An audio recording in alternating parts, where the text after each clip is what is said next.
Hello, everyone. How are you doing today? I forgot to turn my light on. Hey, there we go. Hey, what do you know? I have facial features. Oh, it's been one of those days, y'all. But before I get all rambly, I am not alone. And by the way, I'm going to be introducing some people here, but these are not the only people that are going to be here today. But more on that when other people show up. So, as usual, here's a cat.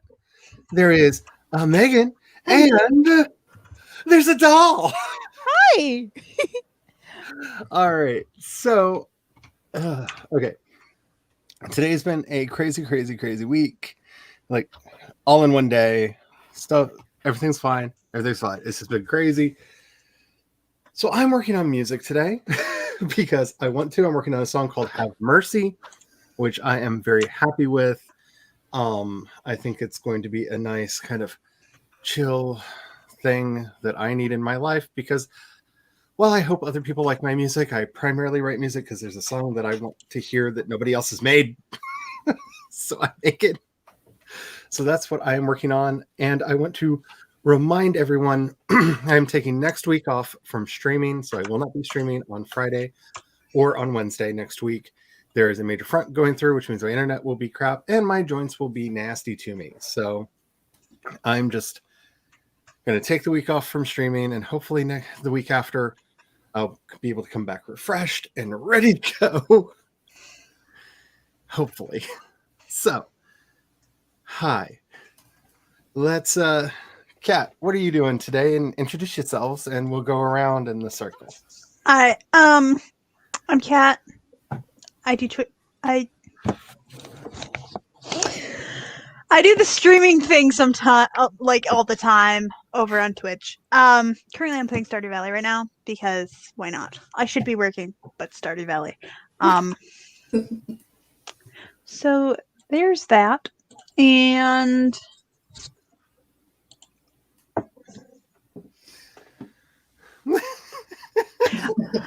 that's all I got right now. Like I said, it's been a week and a day, y'all. Today's the first day since Monday that my eyes are not, like, I'm not feeling like I'm about to pass out. I know that feeling. My eyes have been so dry. I relate. Almost impossible to keep them open. Like, yeah, so... Yeah. And also because my school's online now. I do all of this stuff online. So I also stare at a computer constantly. But today, like, is the first time I've woken up and actually felt awake in, like, a week. I'm pretty sure I'm addicted to Visine tears. It's the only thing that's been keeping my eyes open this week. So, Megan, introduce yourself to the love the folk. Hello, I'm Megan McCarthy. I have a YouTube channel. It's linked down below. It's easier to find me that way than trying to type it in and find me. There's a lot of Megans out there, so let's see. I post videos occasionally, and I haven't really done much, but I stream occasionally too. Currently today, I'm also playing Stardew Valley because Kat was convinced. A co-op? Yes, let's do it. I can use my laptop to work. Co-op, because it doesn't. My laptop. It doesn't like to co-op from my laptop. Okay. I'm just saying, like, I can put up regular sprint streams, or, counters, or if y'all just want to share a game play stream, what's the Friday Fun stream? Anything goes. Anything could happen. If you just want to be like, hey, we're streaming for 25 minutes, here's their game. We can do that. That's up to y'all. I have no feels on the matter. I would share mine, but it's going to be a bunch of obnoxious, like, ting, ting, ting, ting, as I'm, like, making things happen. So, Doll, introduce yourself to the wonderful people and let us know what you're working on today. Hello there, humans. I am Dulcie Silverno. I'm a partially blind own voices author, also known as the Ace from Space. I write primarily sci-fi, as you can tell, but I also write short stories in multiple genres and a little bit of poetry.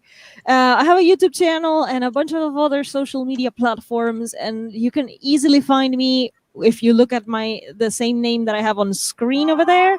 So it's Dulcie Silbruno. It's very easy to find all over social media. I'm super approachable. And today I'm going to be working on feedback that I got for my new horror short story. So I'm going to go through the feedback and see how can I improve what I already have written. So revisions. Yay. So let's see what's going on in the chat. So Brandon says, with each thumbnail comes life. With each thumbnail comes hope. Each thumbnail helps me strive. Every thumbnail helps me cope. With every thumbnail, it brings us smiles. The Thumbnails by Brandon. Yeah, I've been kind of obsessed with the Tugwaddles, like Synex. I love Brandon. Tugwaddle in the book that I'm working on, who Tugwaddles, if you don't know, are basically guinea pig people. Because Devin was allowed to help me create them. So I've kind of gone guinea pig mad. Then I just happen to have gotten guinea pigs. So yes, all the thumbnails. If you've not been looking at the thumbnails to the streams, they for the last 2-3 weeks have all been guinea pig related. Because that's apparently who I am, at least right now, and I'm fine with it. Hello, Jules. How are you doing? Happy Friday. Yes. Am I still relaxing and making music? Yes, and double yes, because I thought I was going to have to pay $20 to find the sheet music to a 1,000-year-old song, which was really upsetting me. And then I remembered Wikipedia is a thing, and they have a photo of the plain chant so I still have to convert it from medieval notation to modern notation, which is a pain in the butt. And I'm not actually doing like straight up conversions. I'm basically using these as inspiration for the melody. So, but hey, I don't have to pay $20 to people that are trying to sell me a 1,000-year-old song.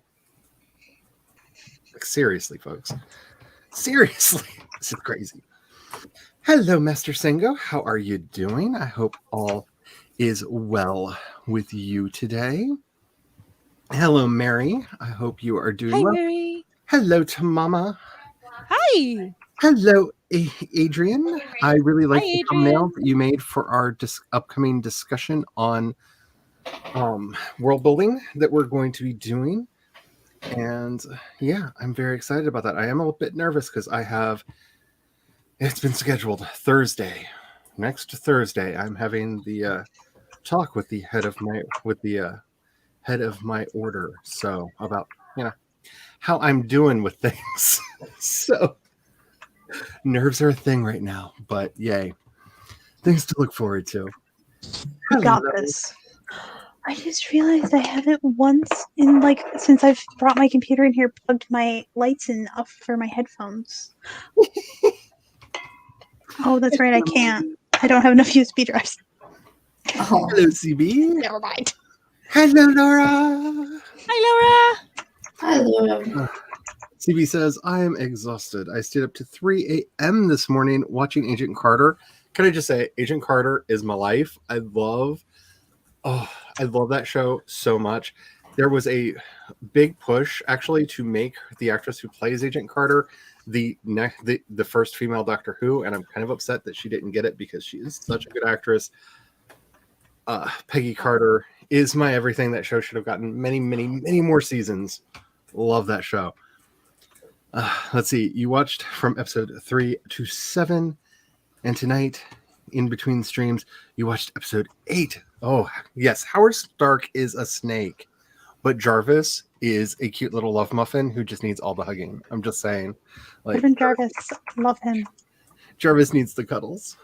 So I have not actually seen the TV show Agent Carter, but I've seen so many clips that I'm just like, Jarvis! One of my I'm just favorite- also the when they're in the car and it's just like, Jarvis! Yes, sir. You've hit a woman with my car. So I have. One of my absolute favorite shirts that I don't wear that much because I don't want it to wear out is basically Agent Carter with her red fedora, but in the style of the Dick Tracy logo. And it just says Carter instead of Tracy at the bottom. And it's like my favorite shirt of all times. And I don't want it to deteriorate. so I don't wear it that much. I love Agent Carter. Yes, it is such an underrated show. It is so good. It is so good. Let's see, and now you know where Tony gets his confidence from. Yes, very much. And you realized Edwin Jarvis used to do the job that Pepper did, basically. Yep. Basically. And he's just such a cutie. Oh, just all the cuddles. All the cuddles. Maggie says, instead of lunch, 3 hours late, you are making a brookie to eat. Okay, I'm out of the loop. What is it? Brookie? What's that? I do not know this word, so please do share. Yes, it is up on Disney Plus. It is such a good show, and it goes into my conspiracy theory that I've always had, because I've always said that somehow that Cap found his way back in time, because the way she talks about him, it's as if he's not dead to her. Well, and have you then, not seen the end of Endgame? No, I have. I'm just saying, like, I've been saying that since I saw the show, because the way she talks about him, it's not as if somebody that she thinks is dead. It's as if somebody who's actively involved in her life, just off screen.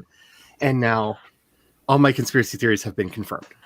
They need to make another season. Yes. Just for that reason. Yes.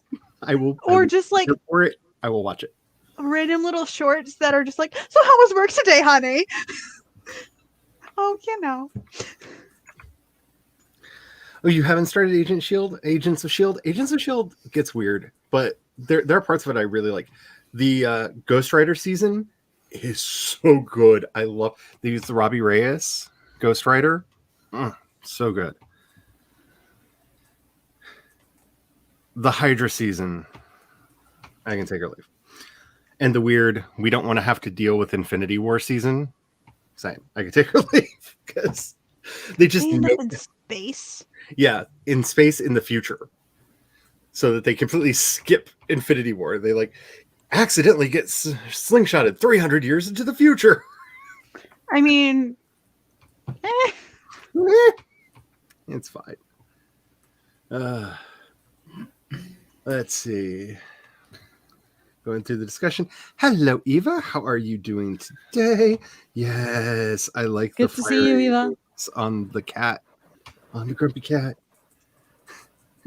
Jarvis is as snarky as Pepper, and I love him for that. See, you have decided.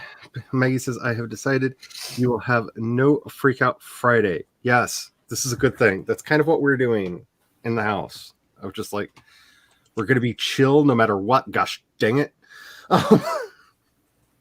Because you were told this morning your April Indie House book is not really going to be ready and not to plan on a launch. Ugh.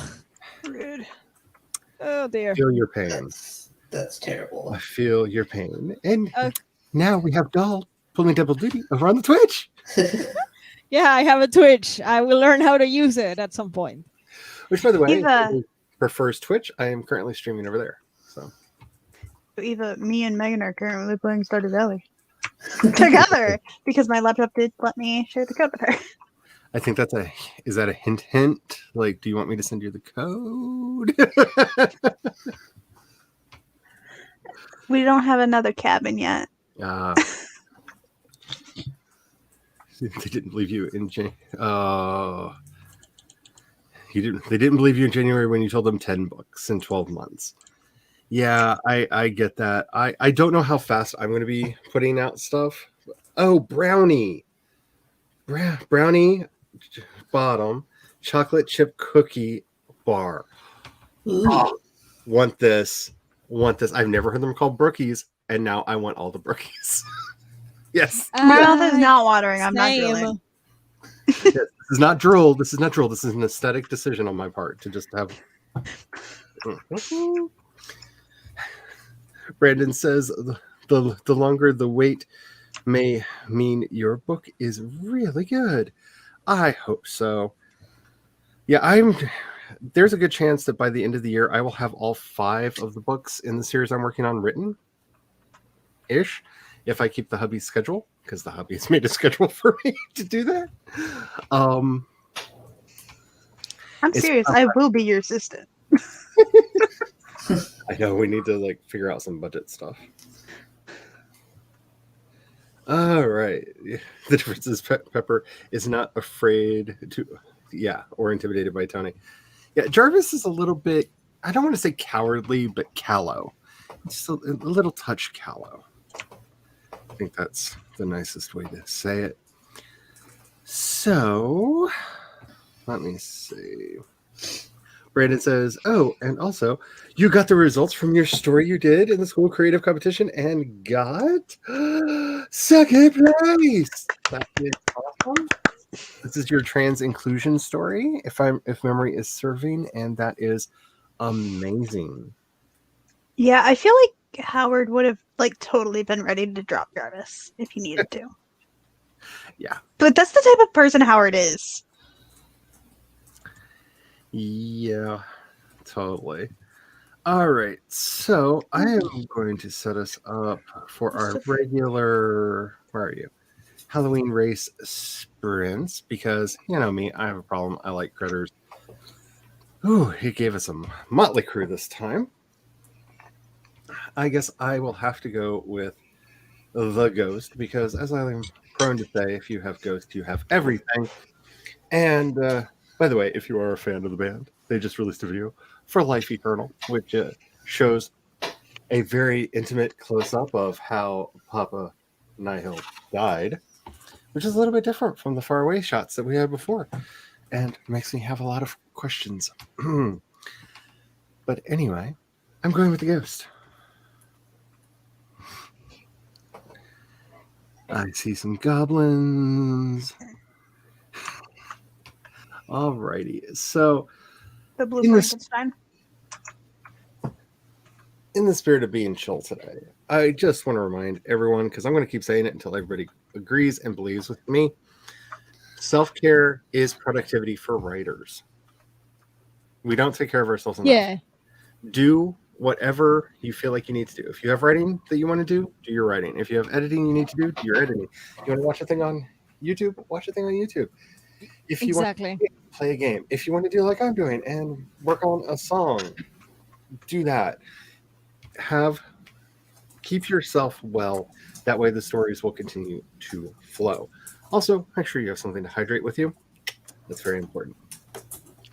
We are going to get started in this sprint in 5, 4, 3, 2, 1, and sprint!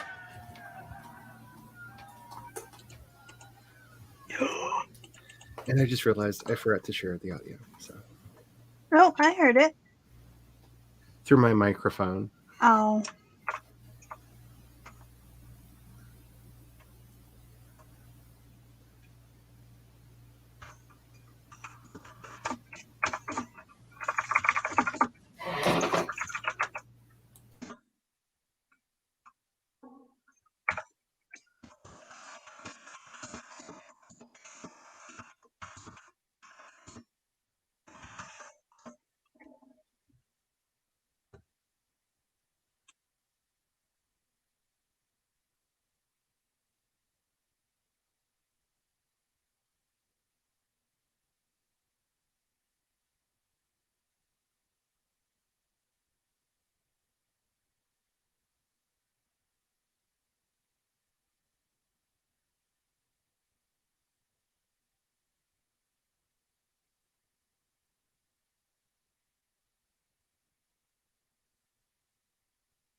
Ghost 1?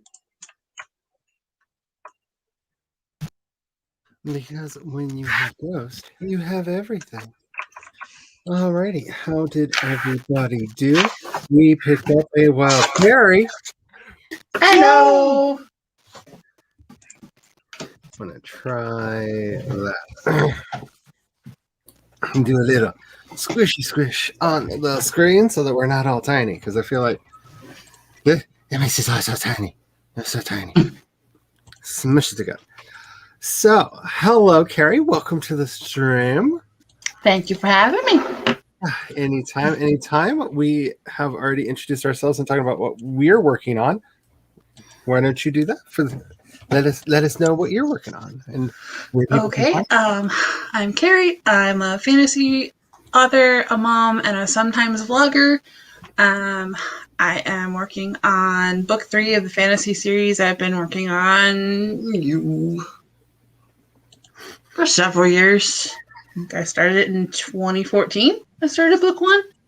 And it's gone through rewrites, but now I'm on book 3. I'm trying to outline and at least first draft as much of the series as I can.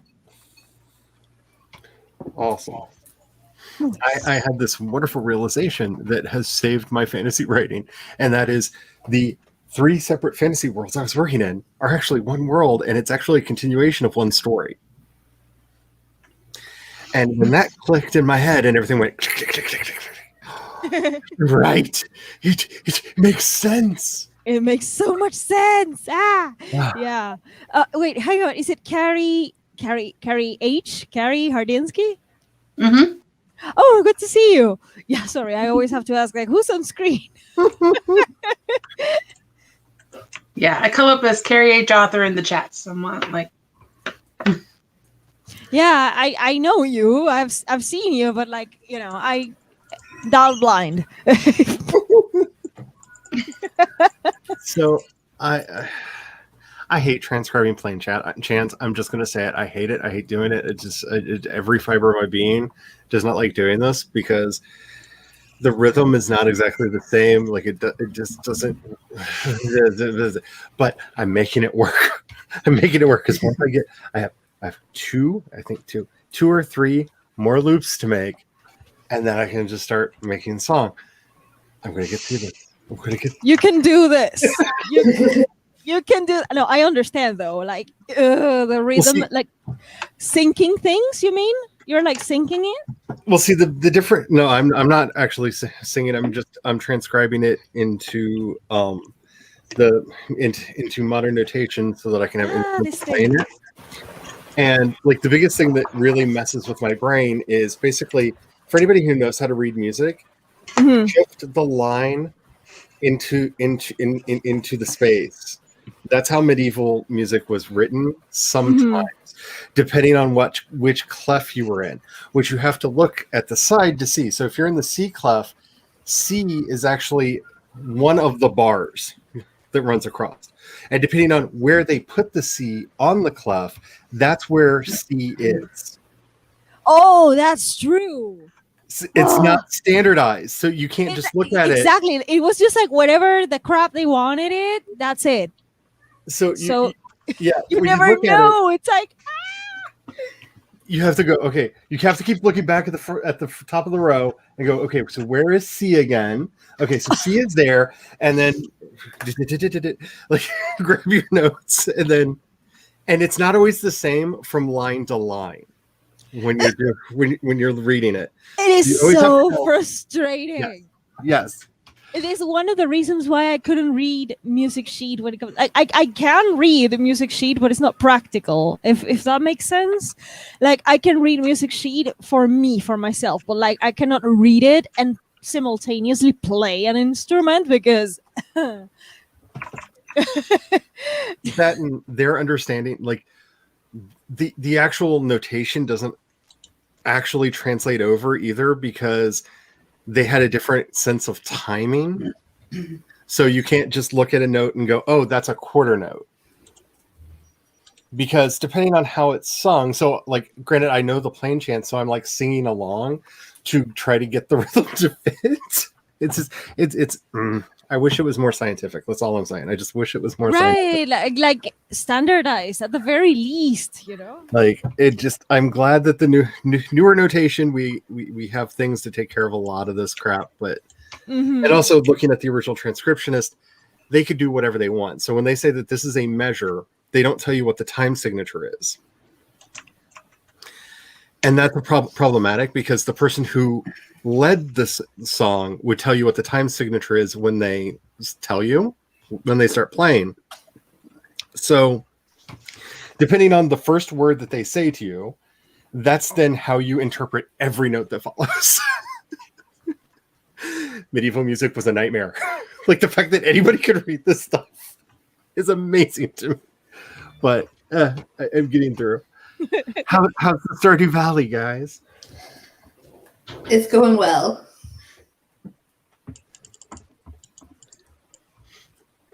And Doll, what did Yes. you end up doing? I am going through feedback. So it's going to take me a while because I have to read the feedback, which takes me a bit. A lot of the sprint was the extension that I had to make all the websites in dark mode so I can finally work on Google Docs. That extension was no longer compatible. I don't know why. So I had to go on the Google Chrome store to find another dark mode extension so I can. It was frustrating, but I did it. I did it. So I am on Google Docs now, and it's in dark mode again, which means I can work because people feel more comfy when they leave comments, you know, because that's where the feedback happens. So they feel more comfortable like giving me comments in the Google Doc itself, and I'm like, okay, that works for me. But then my extension wasn't working. I was like, I need dark mode. I cannot work with like a white background. It hurts my eyes. I cannot do this, and I just don't want to ignore such an amazing piece of feedback. I was like, I need to find a way. So I did it. It came along. It happened. Yay. And I started and I went through maybe three paragraphs. So it was not much, but it was something. I just downloaded, excuse me, I downloaded Evernote not too long ago on my computer and on my phone.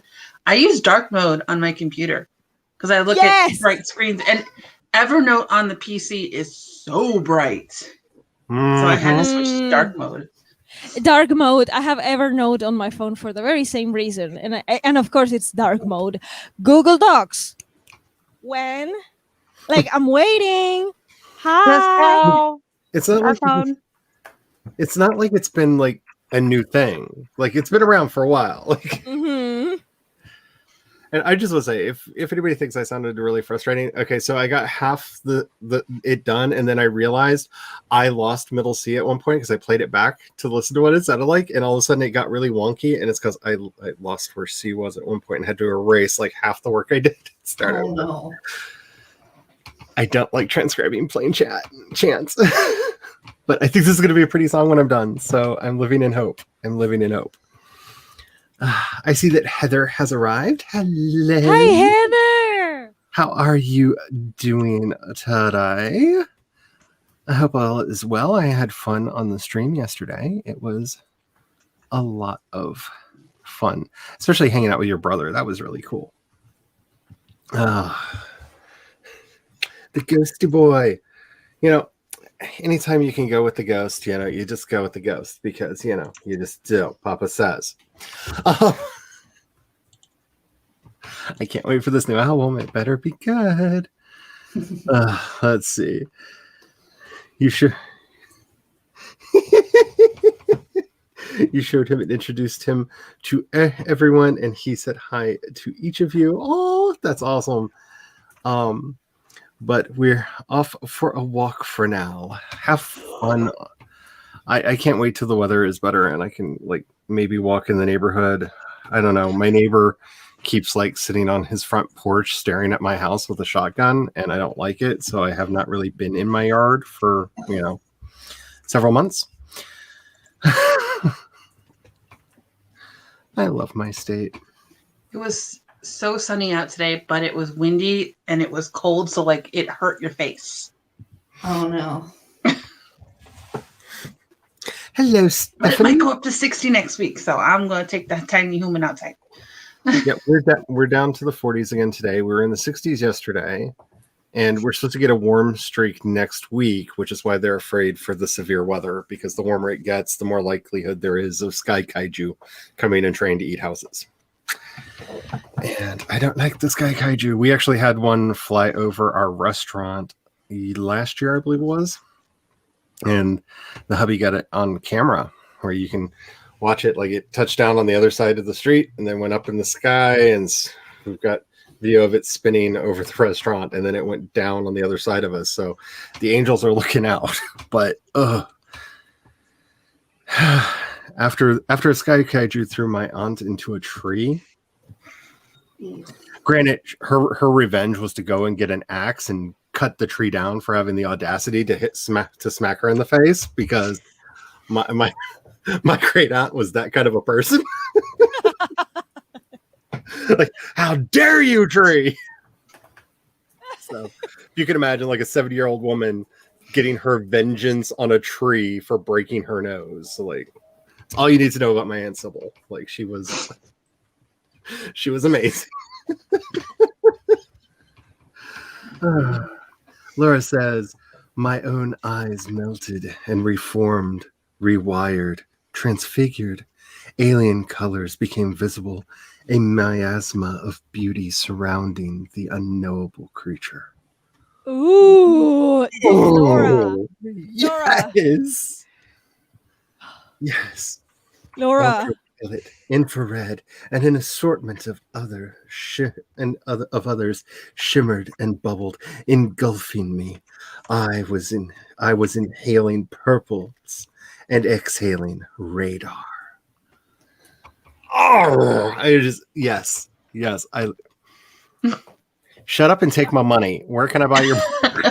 Why isn't Laura published? Like, forget the publish. Just set up a freaking like Patreon so I can give you money for stories. Like, I need stories. I'm willing to pay for them. Give me stories. I need them.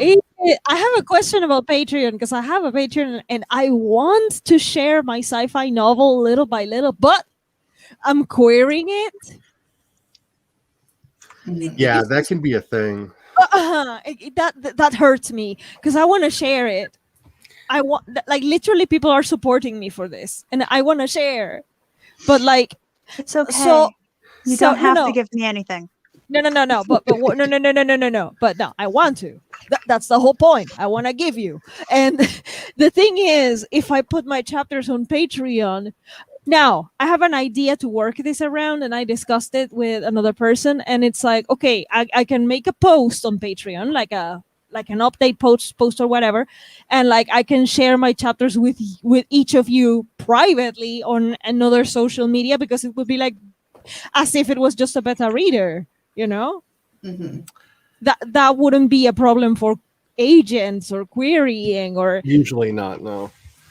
because I mean, we all share chapters and books and even entire manuscripts sometimes, and that's not a problem. So like, the problem would be to upload it to Patreon itself. Yeah, I'm wanting to get to the place where Garrett Robinson is. He does a vlog a novel. If you watch him, he basically gives a 10,000 word chunk of his novel to his patrons every week. Oh my god! And I want to get there, because that at least at the speed that I'm at when I'm actually writing, that's doable. Do you guys? But like, do you guys think that the workaround that I'm thinking is not a problem, right? I think so, because here's the thing. To me, first digital rights, which is what this is all about, would require it to have actually been published. So to me, if it is not available in EPUB or PDF or anything like that, then first digital rights, or on a vlog, on a blog, because that often is counted for first digital rights as well. So as long as it's in some other format, I don't think that would be a problem. Like, I just send them like a Word document to their email, and that's it. Yeah, I've been so far out of TradPub for a while. You know, Why is it that names always go out of my head when I try to say them? Isn't that the worst? Yeah, because I can see her face, and I've followed her channel for a while, and that lady, she does a lot of videos on how to query, how to get your. Anyway, I can think of Who? Alexa? Yeah, Alexa. She might be somebody who would have an answer to that. Oh, She's more involved in traditional publishing. She doesn't have a Patreon though, but she might have an answer. She might know how that. Yeah, she might know how that works better because she's more embedded in traditional publishing. Right. I'll message her and see if she's available at all. But I love how all I had to say was that lady who does all the talks about traditional publishing and querying it. It was like Alexa Dunn. Yes. Alexa Dunn. Yeah, she's the biggest one. So that's some good branding. I'm just saying. Yeah, had to be her. I mean, there are other people talking about traditional publishing. I'm one of them. I'm talking about, but I'm a tiny. I'm nothing. But like, if you talk about like the lady who does all the traditional publishing, that's Alexa for sure. It has to be her. Hello, Mignonette. How are Hi. you? CB with the 139 words, being productive over there. Brandon's last sentence written: my sense of hearing was deceiving me. I could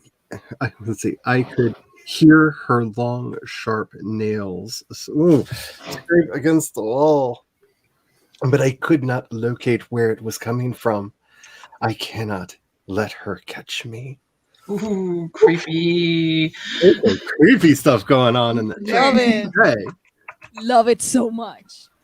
Maggie says. Also, I have to say, I love your dramatic reading of it. It's wonderful. I'm actually wanting to learn how to do character voicing. That's one of the things that I've been practicing lately. So, because I want to do the audio for my books. I can only do one so far. Like the only good one I can do is the one that I showed you last time. that one that I switched with. We were in chat with Glory, and then I suddenly switched my voice like that for the character that was recording at the time. Damn. Yeah, so that's the only character voice I can like naturally switch like that. Like, I mean, I practiced for 6 months to be able to do that. So of course. During the next sprint, I will look it up. There's a wonderful video on basically how you can do about 640 different characters really easily. Nice. Everyone can. Wow. It's just learning the components that go into making a characterized voice. It's a really interesting video. I'll find it in my favorites and share it in the next sprint. See, Maggie says, her eyes glowed unnaturally like burning embers. She turned her unnaturally pale face to look at him, and he marveled that there was no ice in her hair or lashes. Oh, and the snow melted like dew on her skin. Oh, that I like what's going on in chat. I do. Ooh, you're getting ready for your grade 3 music theory. Music theory is, but it's important, but drives me nuts. CB, you can do it. CB with a quote. Well, the lab results say that you. The lab results say you have a nice case of strep throat, a chest infection, and labyrinthitis. That doesn't sound good. No. Tamama listened to an audiobook while mounting art. I have so many pictures that need to go up on a wall. No idea. I'm so tempted to send you the painting of the eye. Nice. It's so pretty. It is my heart. My chair's in the way of it. Oh, there's a bunch of stuff in the way of it. Never mind. I have a digital version of it that I actually like more than the painting. Also, I just want to say, like, for people in the chat, if I do this thing where if I go like that, I am looking at the chat or something. I'm trying to read the comments, so I know it looks strange on camera. Well, you can tell one of the reasons why I rarely turn it on, but it just means that I'm looking at the chat. If I move closer. Mhm. Eva says, I am just trying to fit things into a little space as possible without cramping things. Feel that. She also says, hi, Carrie. And Eva with a vote on, yes, more dark mode. Add more dark mode. Dark mode for everything. Dark mode, everything so- is the best. Random fun thing that I discovered. I forgot that on Sunday when me and Megan were playing this, that the chickens I got, I named Charlie, Brian, Eva, and Glory. We need to do that again soon. I don't Yes, know. I may do a pop-up Friday, Monday. I don't know. We'll see how things are going. But we need to do that again soon. That was fun. That sounds like fun. Public service announcement. The Laura is free. The Laura is free. Beware of strange monsters haunting your streets. For now, the Laura is free. I love this. Charlie, you're the best. You worked on radio, didn't you? For a brief period, yes. It shows. Yeah, I miss it. That's one of the reasons why I started podcasting. And Laura, I don't know who would be rejecting your stories. They're just idiots. Yeah. I heard rumors of this, Laura. I heard that you've been getting rejections. Let me tell you something, honey. We all do. First of all, we all do get rejections. So, like, you're not alone. Second of all, they just simply have no taste. You've been querying the wrong people because they're clearly tasteless. And just keep going. Just keep going. You will find the people who are willing to take, like, actually great pros. Because, like, Laura, seriously. The one time I heard, like, I don't hang out in streams as I'm recovering. I'm still, it's going to take a while, but I'm slowly coming back. But like the one time I read one of your snippets in the chat, the one where you were describing a forest near a church, and the way you described it, it is still ingrained in my mind. Your description, your prose, everything was just 5 stars. Okay. Like, Yay! On camera. Hi, Laura. Hi. Let's have the compliment bondage for the Laura. All right, Laura, you need to understand exactly how good you are. You have to understand, I'm not just blabbering just to be nice to you. I mean it. Seriously, your descriptions and your prose are quality. And whoever is rejecting it is just not understanding of quality. They're completely tasteless. And also remember, while we are living through a renaissance of small presses starting to come up, most trad publishing is under 5 companies. 4. And they're going. Now. Oh, that's right. Yeah, that's right. It went down to 4, didn't it? And they're focused on what they feel is safe to market to make money. They're shooting themselves in the foot. They are cutting a lot of their mid-list writers out because you're either top tier or they're trying out to see if you're the next top tier. If you're not, they're getting rid of you. So they're not actually developing talent anymore. They're just looking for flash in the pan successes. That's a scary place for the industry. Debut culture is insane. Yeah. In traditional publishing, it's like your debut is like, oh, your debut, oh, they go crazy about it, and then your second book is like, oh well, because they are focused on the next big thing. Yeah. So, what are you working on today? Before we get into our next sprint. Me? Yes. Yes. So that's part of a short, a flash fiction I'm writing called Transfigured Memory. Mm. So, I love that title, by the way. thanks. I don't know if it's problematic. It might be problematic. No.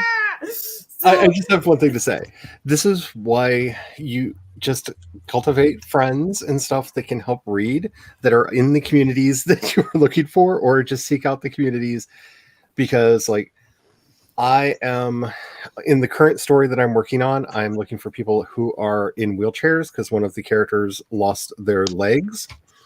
And I'm also looking for as many ace people who are willing to read silly fantasy stories, because I don't want to do anything harmful to the ace community, because I'm wanting to show love, because they don't get enough love. Like, seriously. Right. Why are there not enough more ace characters?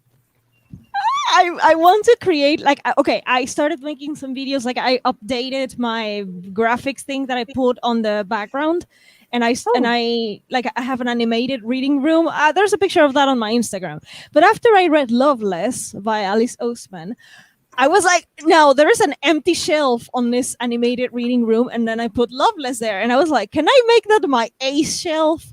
Can I have like ace protagonist books there? And I just cannot find one. And like I want another. Could be sci-fi, could be horror, anything, but like just give me a book with aces, please. I'm trying. So this short story has electroshock therapy in it, and so it's like I didn't specify what time period this is in, but that's an easy fix. That's an easy fix. You just put it there, you know. And I have to say, it's still going on today. This is why people are trying to ban conversion therapy camps. Anytime you hear somebody saying, well, no, people should have the right to go to a conversion therapy camp, they're literally shocking people to make them not be turned on by the things that they're turned on by. That's what happens at these camps. They strap you to chairs, put electrodes on your naughties, and then show you pictures of the thing that you're attracted to. And every time you see a picture of that thing, they shock your naughties.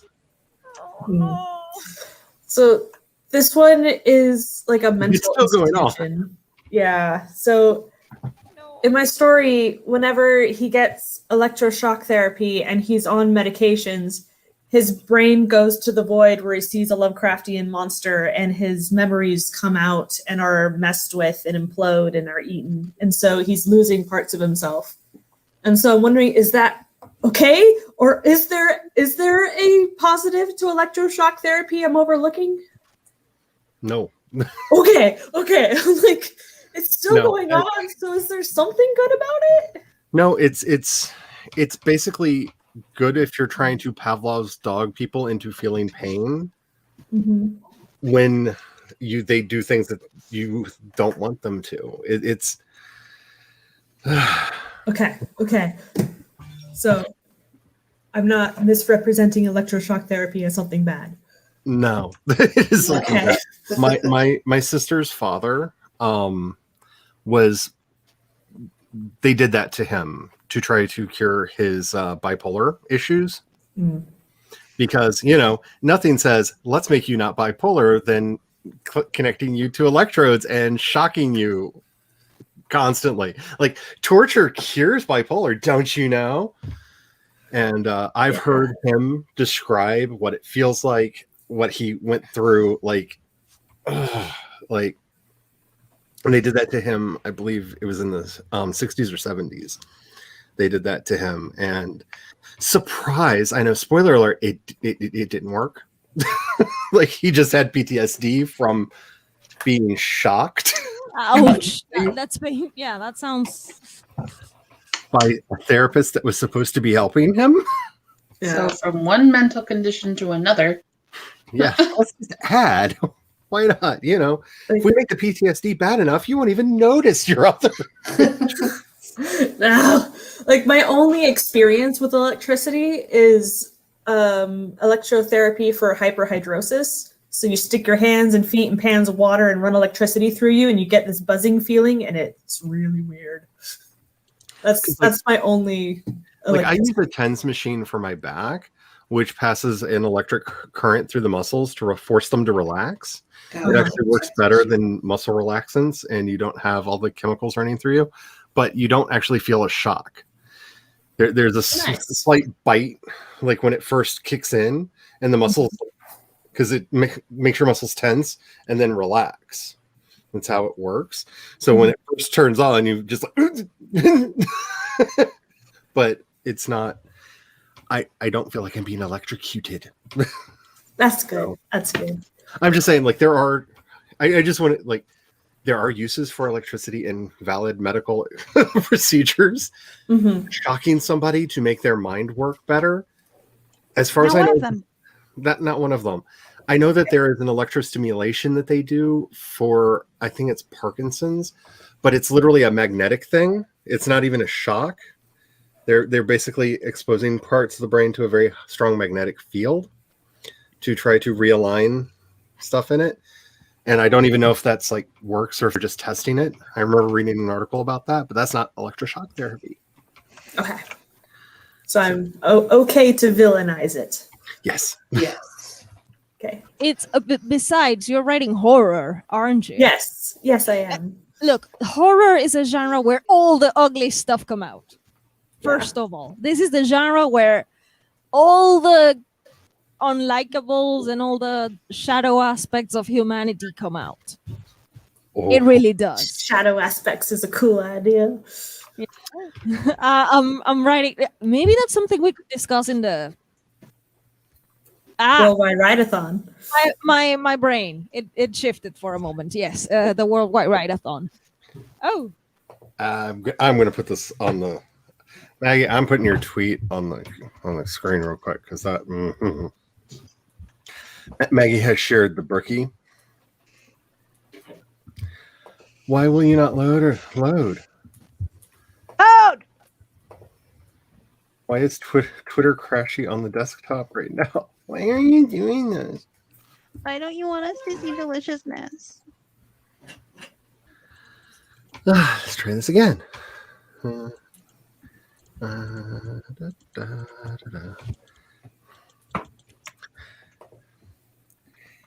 It said that there was an error and I needed to sign out. So I don't understand. So signing back in. By the way, two-factor authentication is a good thing. Maggie, oh my gosh. I used to play with electric fences. Once I told our city boy neighbor it was okay to pee on it because if he pushes down and won't let the electricity shock him. I was a horrible child. oh God. My No. brother electric fence once. We blamed his resulting child on that. So there you go, Brookie. Does that not look delicious? That's amazing. That looks so good. I hate you. I want so bad. Like, that is just all the yum yums. That is just all the yum yums. And thank you for sharing the picture because that is yeah. I'm not drooling. You're drooling. I don't know what you're talking about. Megan, what speed do you have your character on? I think I have it at like 5. Holy crap!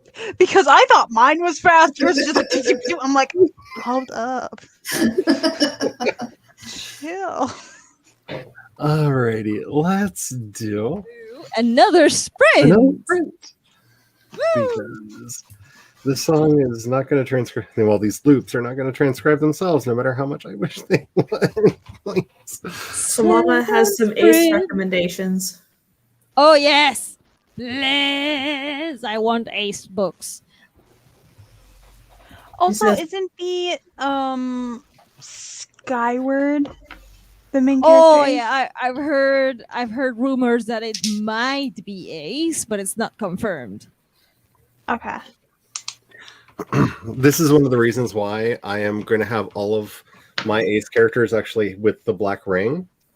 That way, like, if anybody tries to say, well, they just haven't found the right person yet, I'm like, Want to bet? no, in every world, the black ring is going to be like The black ring, honey. The black ring. I need to get a different black ring. Mine is one of the rubber ones, and it's like just so hard to put on sometimes that I need like an actual like metal one. The black ring thing is in my hand. So yeah, it's confirmed canonically. I'm Ace as hell. yeah, 'cause But I mean, I'm as Ace as can be on all my social media platforms. Everybody knows this. But yeah, I'm looking for ace books because I want to read them so I can decide if I like the book itself or not, like if I like the author or not, and then I can build up my ace shelf. That would be awesome. That would be so much fun. There's actually quite a few When- YouTubers I've started following over the last year or two. When my book's done, my main character's Ace. Yay! The one thing I gave her about me. Alrighty, so I'm gonna pick the vampire because there's no ghost, there's no devil, and I'm gonna stick with the vampire. Dragon. Vampire. Dragon. Blue Frankenstein. I'm gonna be the clown. Alrighty, everyone, make sure you are saving your work because the gremlins are crazy and doing all manner of random things. I mean, they still won't give Jules back. Give us Jules back, you dirty gremlins. Alrighty, save your work. Make sure that you are staying hydrated. Don't hunch over when you're working. That's not where ideas come from. I've tested this. I have proof. I'm still testing. Remember, kids, write it down or it's not science. It's just goofing off. All right, Mythbusters. Oh, I love that. Alrighty, let's get started on the sprint in 5, 4, 3, 2, 1, and sprint.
I win!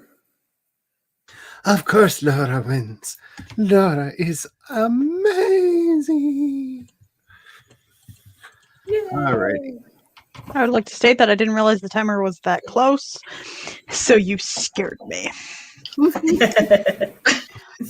Also, It was a very fast I 25 would like minutes. to And that state was that I enjoyed that me and Megan ended up dancing together at this flower dance in this game. I didn't know that we could do that. So then we didn't have to befriend anyone Yeah. because I was not friends with anyone at the time. We're friends. Neither am I. Well, so in Stardew Valley, if you have people co-oping, the people co-oping can actually get married, Awesome. which is funny. I want to get Krobus because you can have Krobus live with you. Have you met Krobus? Yeah, eventually you can have Krobus live with you. Like, you wouldn't be married; it'd be more like a platonic roommate. But I'm like, Krobus, my buddy, my little void monster buddy. He's so adorable. He is. So I have decided to get all fancy, and I hate myself for it, but I'm getting all fancy. So... yeah, it's fine. It's fine. It's fine. It's perfectly fine. It's fine. Fine. Can't you tell by the tone of my voice? I'm fine. Oh. Obviously. Yeah, I'm getting a little bit fancier than I wanted to with it, but it'll be a thing that is technically music when I'm done, technically, in theory. So, yay. I just submitted a story. Yay! Yay! Woo! Congrats! I am multitasking, as you can see, but I'm very present. There's a I had lot to peek going on. outside and see why my daughter was screeching at the top of her lungs and then giggling. Apparently, she's watching Temple of Doom I and missed screaming and just having the time of her life. screaming for no reason. I need to start doing that again because why not? Not on stream. Not on stream. I don't need to give anybody a heart attack. But I mean, she's almost 2. That's what they do. well, I'm almost. They're figuring out their 45. voices. I see that Brandon has left. If you're still in the sound of my voice, I hope you have a good night and congratulations on the second place. That's awesome. I honestly don't think I ever won anything in school. Ever. I once won the librarian for a day contest. It was the greatest thing ever. You had to write an essay, and then they came and took a limo and took you around, and then you got to be a librarian for the day where you got to like check a book in, and it was the greatest thing ever. See, I was kind of disappointed we couldn't actually like do more librarian stuff, like actually work the front desk for a day. Darn. I was gonna say in my middle school, we weren't technically supposed to be in the library, but we were. We also did this at the high school too, but we were allowed to be in the library then. We would go in and we'd just be like, "Hey, can we do this stuff for you?" She'd be like, "Sure. Here's how you do it." So we would like the kids, like me and my friends, would just go into the library and just take over. Like she could just go off and do whatever she wanted. We'd check in and check out books and restock the books. I mean, I guess technically I did win one thing in high school. I was the president of the German club, and I cheated to get the Woo! What's that? I don't know what that is. Is that me? No, not me. Everybody mute. It's coming from Laura. Because when I mute Laura, it goes away. So do you know what that is? Laura, have you actually called the Crawling Chaos into your house? Yeah, you're right. Full of Cthulhu is right there. But I mean, that's some full-on like Cthulhu wobbling right there. I mean, I have no idea. Sounds like running water or a ventilator. It could be a couple things. It could be an air conditioner or a heater fan just kicked on, or it could also be that your microphone latched onto the wrong thing that was not your voice. Because they do that sometimes. Is it still there? Yep. Okay. It's probably the noise canceller got confused and decided, oh, I don't know, that sound is not noise. And decided to do things. Because they do that from time to time. Yeah, that could be. But it's not there anymore. Hooray. I guess I have to talk more so it knows I'm a human. I just think that you have actually summoned some kind of Lovecraftian critter into your house and it's singing to you. We are the deep ones. Listen to our waves. Whoosh, whoosh, whoosh. That totally needs to be a song I do for this album. Whoosh. No, just a song from the point of view of the deep ones. Because What would they even think? I don't know, but I found an instrument earlier today that's like this weird, like wave sound, but like actually musical. And I'm just like, I don't know what I'm going to use you for, but I'm going to use you for something. And I may have found a use for it now. I just got to figure out how to make it work. But one thing at a time. One thing at a time. Yes, the chocolate ganache really like set the presentation off, and I kind of want a brookie now. Totally want it. Just yes. I'll... That's okay. I think we have ice cream, so I'll be fine. Nice. All right, so where are we in chat? Here we go. CB coming in strong with the 568 words. Woohoo! I miss drafting. I will get back to it, but music today and probably music tomorrow. I'm gonna get this song finished. And being the person that I am, I'm going to be releasing each of them as a single when I'm done, because I can't wait to like make an album, because why? So that means another single will be coming out soon from me. Nice. Yay. Ooh. Welcome back. So I've been wanting to watch the Monster Hunter movie just to see what they did with my shots. To see if they killed everything with the color grade, because apparently it actually looks okay. So it's finally available to rent, so I don't have to buy it for $30. Yeah, I saw that last night. I was like, I kind of want to see what Laura's been talking about. So it's for rent now on YouTube for $6 Canadian. So I'm stroking my invisible beard, contemplating. That's how you know you're not part of the evil parallel mirror universe, is the beard is invisible. Oh. You know, one of these days I should actually let mine grow in just to confuse everybody and be evil Charlie. just to confuse everyone, including myself, because I'd be very hateful and angry, and like it would make me into evil Charlie because I hate it. But I think it would be funny. And a quote from CB: I look in the mirror and see exactly what my father told me I am, a disappointment and a failure. You are worth 100 of me. I identify with this. It wasn't my father, it was my mother, but I feel this. I feel it in my soul. Like everything that I do, I just hear that voice in the back of my head. That's depressing. Welcome to my life. Oh boy. No, in my head, it's just me saying that. And then my family's the ones going, you are worth everything. You are perfect. It's just like, well, you just shut up.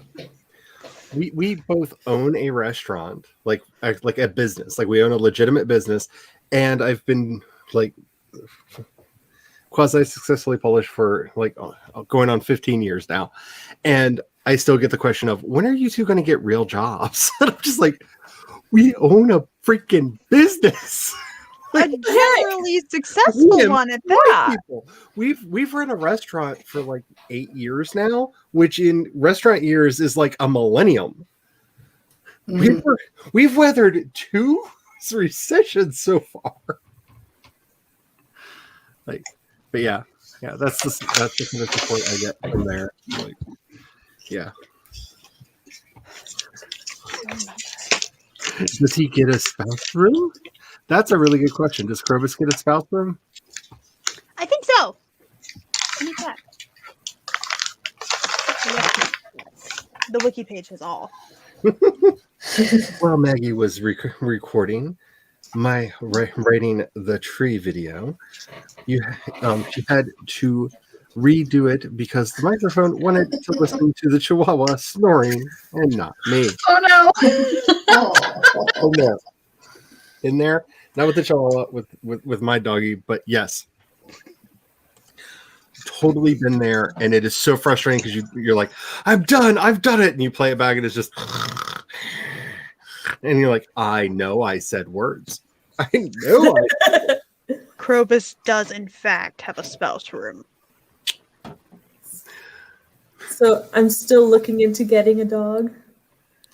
And I'm on a wait list until 2022. See, if you were closer, I could help you because a friend of mine runs a pet rescue. So she literally like saves them from our pound because the pound is not a no-kill pound. And so she saves them from the pound and then finds them homes.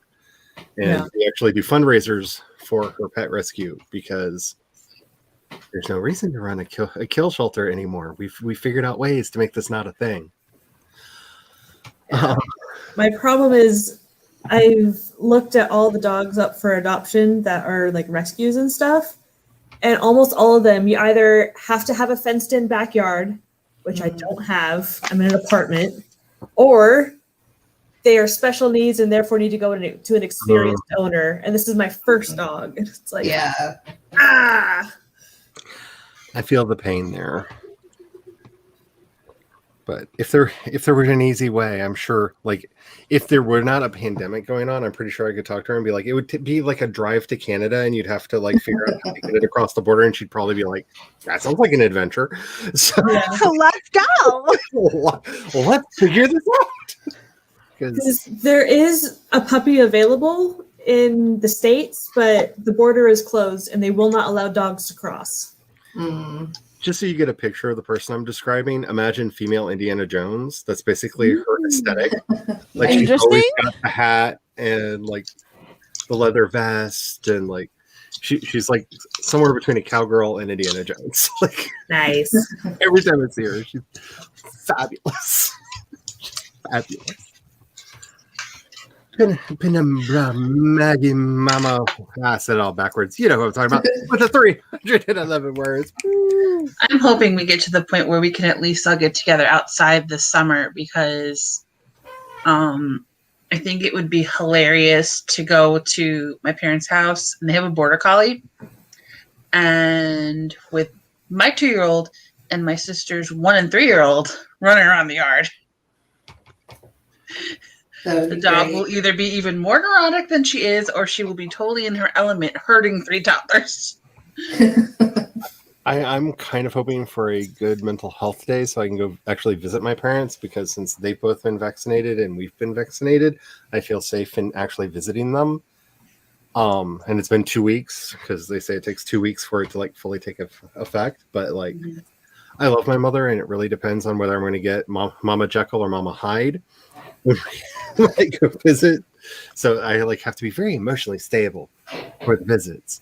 Because I never know if it's going to be a wonderful visit or if it's just going to be all the reasons I'm dying. No. My dad gets his second dose of the VA tomorrow.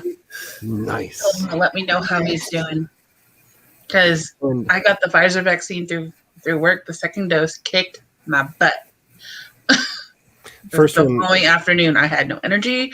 I felt like I got run over by a truck. The first one got me. The second one was okay. But they say that if you actually had it, that's generally the path that it goes. And we're pretty sure that we had it in January. But that makes us feel more certain on that. And while we're on like just vaccine distribution and all that, I just want to take a moment to say, fuck you, Bill Gates.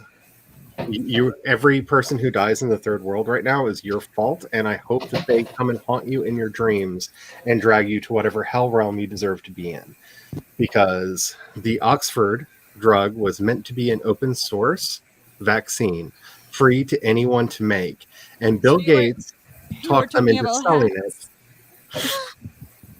Bill Gates talked them into selling it to AstraZeneca to make the monies. Oh, boo. So it was supposed to be an open source so everyone could have it, everyone could make it, everyone could start working on it. And, he was like, no, the monies. We need the monies. So when you hear about enough money. Yeah. I mean, it's Bill Gates, he always needs the monies. I'm just saying, so when you hear about the struggles that they're having outside of like the Western world getting vaccines, that's one of Hello from Argentina. Yeah. I'm one of them. Hi. So I don't think he gets the credit he deserves for that.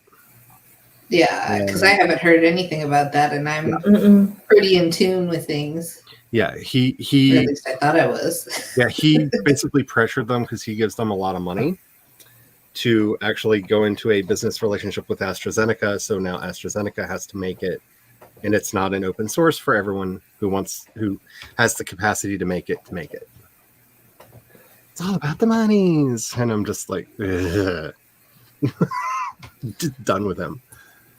Hello, Kat. How are you doing today? I hope all is fine.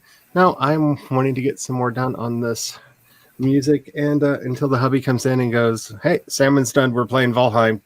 Get out." I'm going to be doing this for a little bit. As he saw himself running backward in the desert with a wolf who was her grandmother's enemy. Suddenly, she was lying on a cot in a cell. When she reached up to push her hair back, her wrist was bound. More, with a silver chain and cuff bearing the mark of the sun wolf. Well, that's not good. That's not good. That's going to be a thing. Also, since I'm staying with the hat, so like you said, Indiana Jones, whatever, and I'm like, I love it. I wish I had some of the hats in here. I'm probably going to start knitting berets again because I miss my knitted beret. And then when I start making them, I don't stop, so I'll be giving away knitted berets. I'll take one. You got any maroon? I've got some really pretty blue yarn that's really soft. It's like this is the only hat I have in my room. Fezzes are cool. Get there. We need River to shoot it. Like someone to knock it off your head real fast.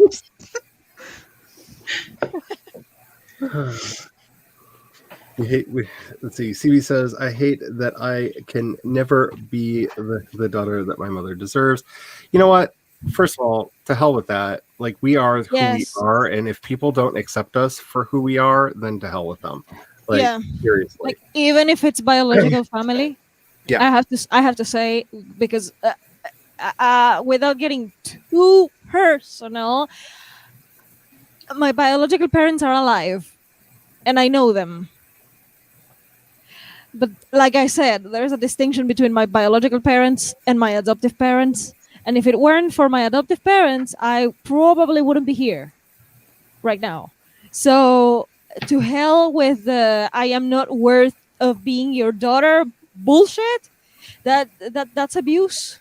And that's abuse that you're doing to yourself if you keep thinking like that. That's something you should reject. To hell with that. And I feel like I say this every time this topic comes up, but it's so misused in English. The phrase blood is thicker than water means the opposite of what people use it for.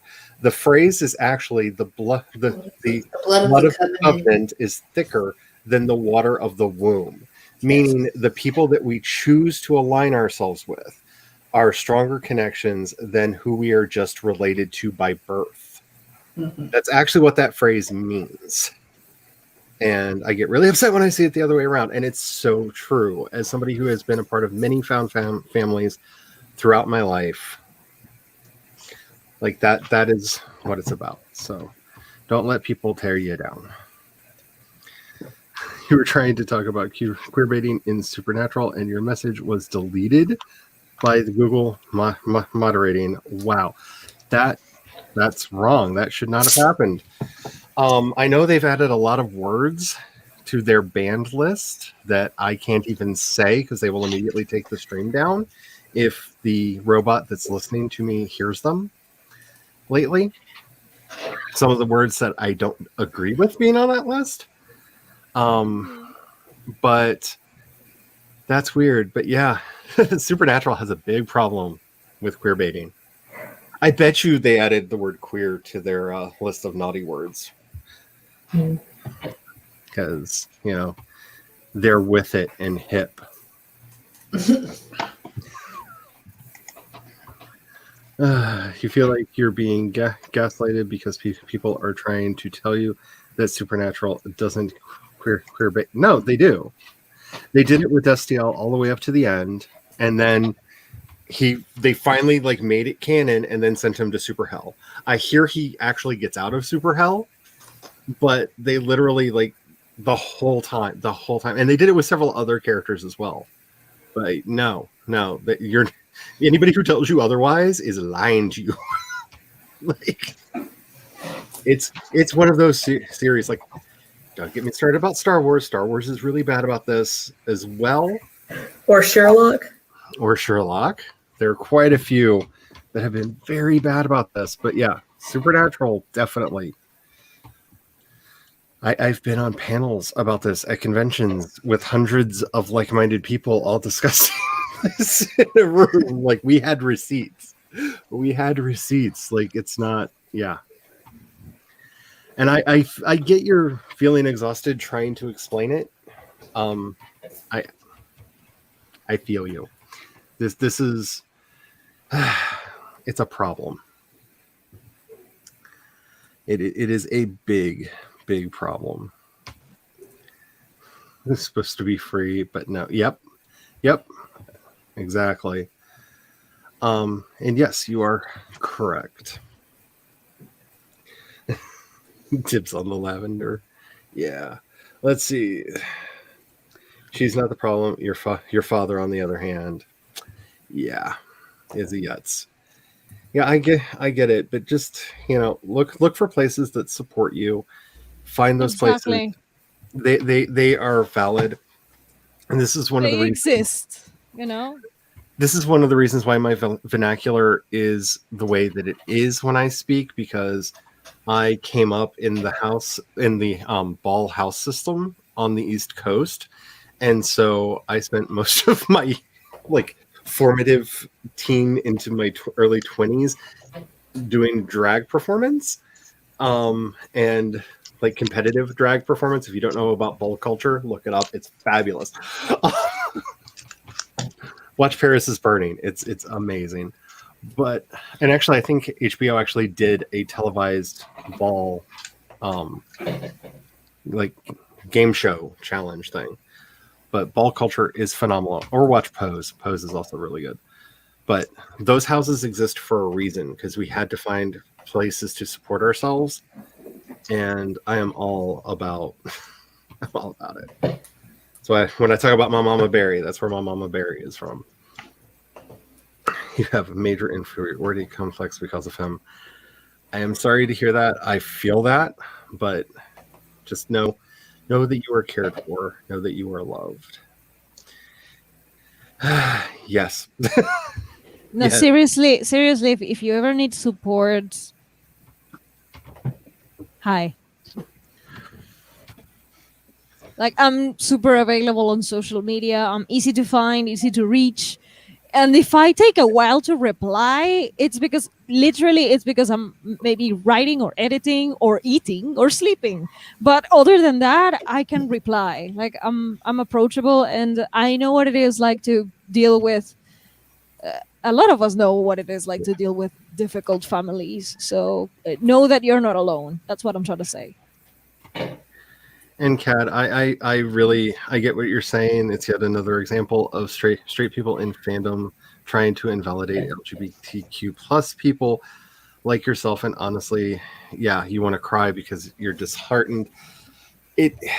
I will say it's a lot better than it used to be.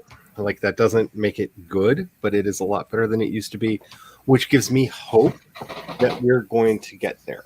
Like, we are on a trajectory, and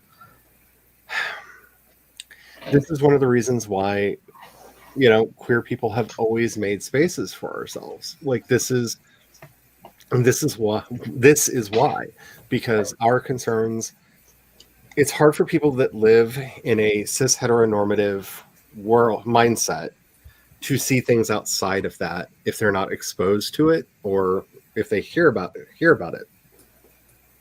So a lot of things that can affect our communities adversely, they are quite literally blind to. You know, this is like one of the things that I'm desperately trying to do with my own work is get rid of a lot of the cis heteronormativity and a lot of the heterotemporality, especially from the way everything is discussed in there, because I still feel those pressures. Like, I'm in my mid 40s now, and I still don't have children. You know, like, I feel that heterotemporality time clock ticking in the back of my head, and we're going to adopt. We can adopt at any age. It's just we have the luxury of getting to a place where we feel comfortable enough to raise those kids. And I need to see that now as a luxury that we have, rather than that bane of heterotemporality telling me, you're heading towards 50 with no children. You have failed as a human being. You know, and I get it. Like, some people don't even want kids, and that's fine. But Me. you have to get to that place in your own mind where you realize what it is about the society that's bothering you. Find people that will listen to you, that will talk to you. And if people are invalidating you, to hell with them. Like, I've been saying that a lot today, but that's kind of my catchphrase. But that's the truth. I mean, if people start invalidating you, or like, one that happens to me a lot is because I have this situation where I am blind and ace.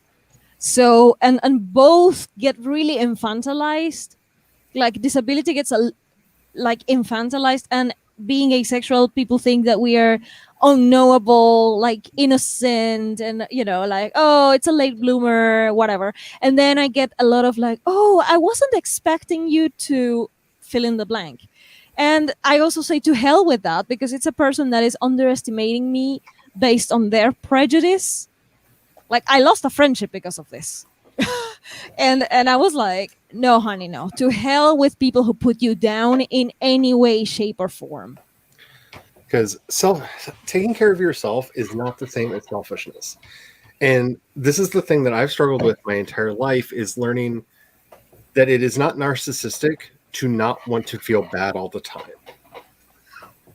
Like, it had really been beaten into me that it was just narcissism, that, well, I don't want to be around those people because they make me feel bad. Or, you know, anytime I put myself or my needs forward at all, set off all of these alarm bells in my head that, oh, I'm just being a narcissist. It's just all me. And I've had people try to validate that, where they're like, well, you're just all about you. And like, sometimes, like when I was going through my really bad depression, oh, hell yeah, it was all about me. Because I think wanted that's the to not misconception about self-care in general, no matter who you are. Because, like, you know, coming from a parenting perspective, kids are exhausting. I was up at 4 a.m. with a screaming child this morning. That is and then exhausting. they keep you on your toes from the time they wake up to the time they go to bed. And so if I start to get to a point where I am getting, like, where my anxiety, where I've been officially diagnosed with anxiety, is starting to get to that level where I'm ready to shut down, like, Joe knows to step in and go in your office, read, calm down, take a break, or go for a drive. Like, And not enough people do that. Like you, again, coming from the whole parenting, you have to take care of yourself in order to take care of everything else in your life. Mm-hmm. And if you're not taking care of yourself, you can't take care of possibly help someone else or take care of someone else, also support someone else. Yeah, you have to take care of you. And while he has proven himself to be fairly problematic lately, I do have to say, like, what? Sorry. It's that one line from RuPaul that is so true. You know, if you can't love yourself, how the hell are you going to love anybody else? Exactly. You know, and that really is like the core of it. You know, finding ways that you can take care of yourself and building those communities of support around you. Exactly. Mm-hmm. It really is self-care first. It doesn't make any sense that you're gonna give to other people when you don't have anything to give from yourself. First, take care of you. Yeah, there's nothing wrong with that. If you're a student, if you're a business owner, like Charlie, you have a restaurant. Anybody who's an author is a business person. Definitely. And it doesn't even have to be having a family. It's, you know, one of the things that we do a lot is, you know, I do a lot of work for the Charter for Compassion. If you've never looked it up, it's charterforcompassion.org. It's all about trying to get people to, you know, be more compassionate. Like it's right there in the name. And 70 I think it was 72 people from around the world from different religions, languages, and ethnic groups all came together to craft a singular statement that they could all sign onto for it. That's what the Charter for Compassion is. It's something that no matter who you are, what what you do in your life, it's something that you can agree on. And one of the things that I've learned from my work with the Charter for Compassion is the number one thing that leads people to be completely lacking in compassion is that they hate themselves. They have learned to despise who they are or something about themselves, and it makes them lash out at others. Yeah.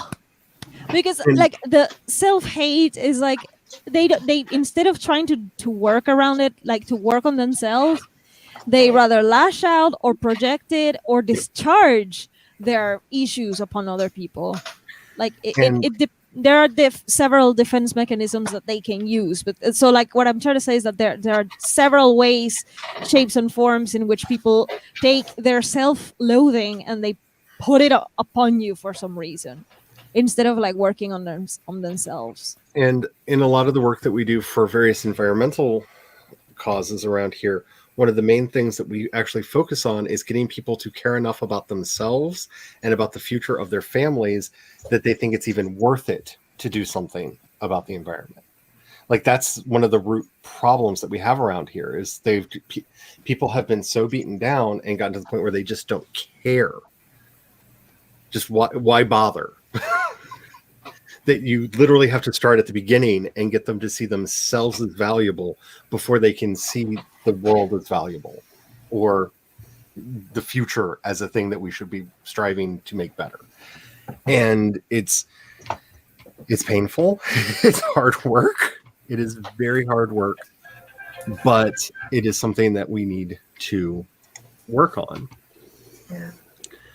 I think one thing that's been really hard to deal with is like, so I have really bad depression, and it's like my childhood was great.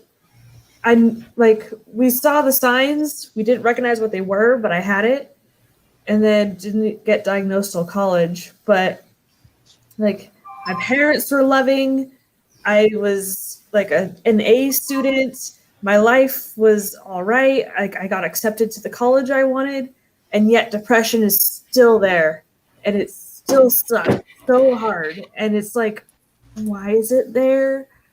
I'm like, Oh my gosh. But like, sure, nothing comes easy. Like every time I want something, curveballs get thrown at me and I never get what I want the way I want it or when I want it. It's always like extra years trying to get into my major, or like praying for answers and you don't get them when you want them. And just all of these things happen and you still get stuck with stupid depression. And it's just really hard. I have I'm not going to say that this is a cure-all. Do not think that I'm saying that this is like, here's how I magically fix my depression, because it is not what fixed it, but it is what changed my context with it. One of the nuns that I was working with, she told me, every time I have those feelings, imagine them as a crying baby and hold them in your arms and just sit there and just hold them. Have that compassion for that really terrible feeling that's in you, that's just this squalling infant on the inside of you, and just hold it and rock it, and if it's sing it a lullaby. And while I'm not here to tell you that that's a magical cure-all, because it is not. It is. It does change your relationship with it helps. It helps a little bit. It changes how you perceive this. I tend, when I feel it going off in the back of my head, it's like the baby's crying again. And, I know that there are things that trigger my depression that I've learned. And when I start to hear the baby cry, and this is why having this kind of metaphor over my own psychological issues has been very helpful for me, is when I start hearing the baby cry, you start thinking, is it hungry? Is it tired? Is it like, what are the things that I do that trigger my depression that I now know? Yeah. That I can maybe interrupt it. And our minds work in stories. And by giving that story to it has helped me out a lot. It, again, has not made things better. Like, it's not a magical cure-all. I wish, oh Lord, if I could just it's a coping mechanism over here and just depression be gone. Like, I would do it. The spell is now canon. Yeah, the spell is now cast. Like, if I could do that, I would do it. Because depression is a horrible state to be in. But it is. Okay, this is why I took time away from the community. Not even completely away, because I started streaming and I was making videos in January and all that jazz. I was doing things, but not coming to other people's streams as much. I needed time. I needed some time away, and my depression just escalated. Like, my thing is chronical, and it has an hormonal. It's a hormonal thing. So it's not just like a situation or a circumstance. It's like a hormonal thing that I have. Yeah. I need medication and I cannot afford it. So I'm basically so much. Yes. Welcome to the third world. Hi. And I'm also a foreigner and expat. So there are no benefits for disabled people that I could. There's nothing I can do. There's nothing I can do. So I'm basically on my own. So I have to be extremely careful with everything that I try to do. So, like, this is why I pull away sometimes, because first, I need to take care of myself. Second, I don't want to bring in all that crap to other people, because, like, that's not okay. And I'm like, no, just give me some time and I'll be back. And I'll be back with a smile. And I mean, I'm still depressed, but I can pull it off. I mean, at least for the stream and for hanging out. And I'm very appreciative of, like, the community. So I can smile. I can have a good time now. But just a few months back, I wasn't capable of that. So that's why sometimes I take time away, because, like, I have to fight this alone, in the sense that there's no meds for me at this point in time. Either there are no meds for me, pandemic is a thing, I had no job, and I'm blind. I have a lot of disability discrimination for job opportunities. So, like, it happens. Reality check. So I'm doing the best I can with what I have at hand. And like Charlie says, find those spaces where you're supported and do the best you can. It's baby steps all the time. I like what Master Sengo said in the chat. It becomes a test of inner strength, all the setbacks, but still moving forward despite resistance. You need to honor the spirit in you. Yeah, that That is so true. that is so true. Like I like I've often said, like today I like yesterday I said it on the stream on the Heather stream. I felt like I was trying to swim through molasses. Like I knew where I wanted to go. I knew where I needed to, the things I needed to get done, and everything felt like it was like 1,000 pounds heavier than it should be, or the air was so much thicker. But the biggest thing that I learned from my unscheduled mental health vacation was not to give up on me, because that's what I did. Is I just got to a point where I allowed myself to internalize all of the negative things that were being said to and around me. And that just exacerbated everything else. Like when my brain told me that I was worthless, I had a card catalog of here's all the receipts that I have from people telling me I'm worthless. So I can validate that, right? I had like, oh, I am unlovable. Here, let me pull up all of my exes over here that said this, that, or the other thing about me. Oh, here are the receipts that validate that. And again, speaking metaphorically, but in some instances real, this is why you build a bonfire and you throw that shit in. Because like all of those letters, like I had some rejection letters that like stung me to the core. Like I've gotten rejection letters from people saying that simply said, please never write anything ever again. Oh no. That's just, and of course horrible. those are the ones I kept so I could have them by me. So every time I felt like a bad writer, I could just look at them and sometimes do the defiant thing and be like, I'll show you. And half the time being like, yeah, see, professional editor person said that I'm crap and shouldn't be That writing. person had no taste. Throw away the receipt books. Yeah. Like, we all carry them around. Don't validate those negative feelings that are coming up within you.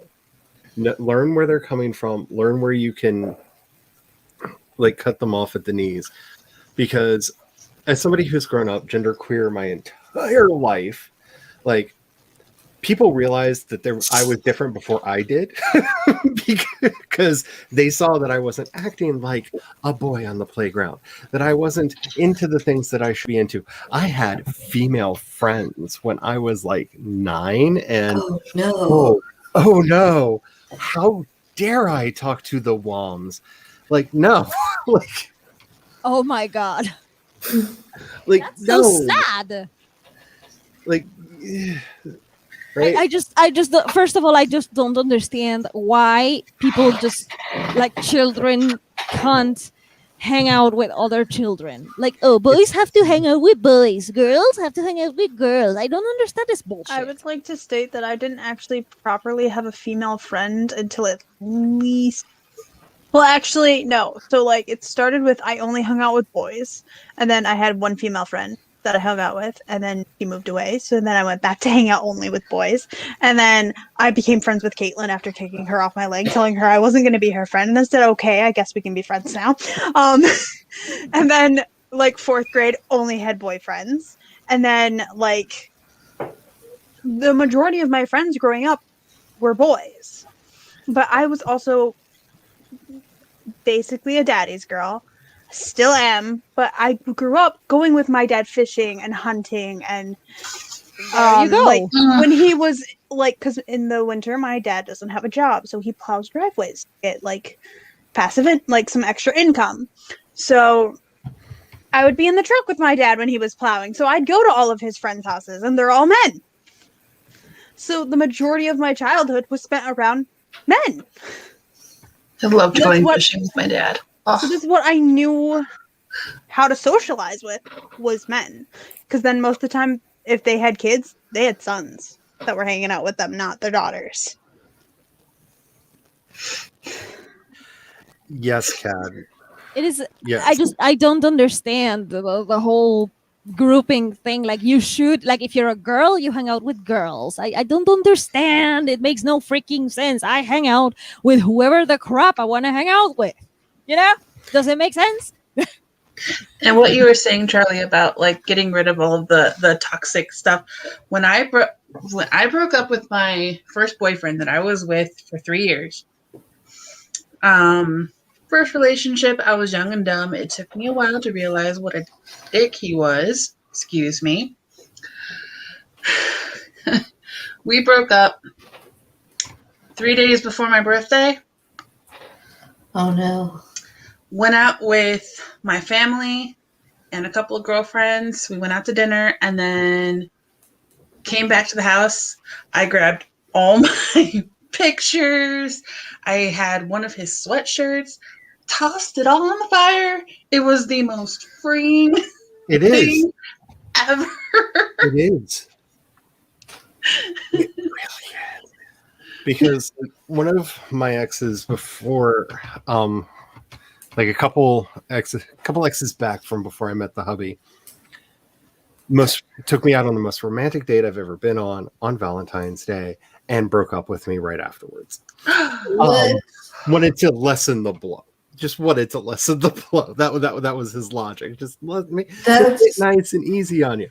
And I never took the picture of him out of my wallet because like I had like feels that I were never reciprocated, which is, by the way, a warning sign. If your feelings are not being reciprocated, get out. Yes. Run. Yes. Now, look, I have a story about this, but go ahead.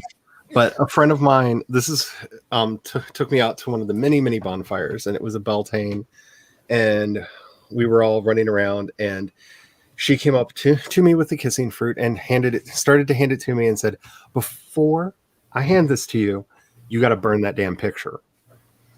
Because she knew it was in my wallet. She knew I looked at it from time to time, so I could shame myself that I wasn't good enough. And made me pull that picture out of my wallet, throw it into the Beltane fire before I was allowed to continue playing in the Beltane games. So one of the best things that she could have done. And that's where I started learning that, because watching his smarmy ass face burn in that fire.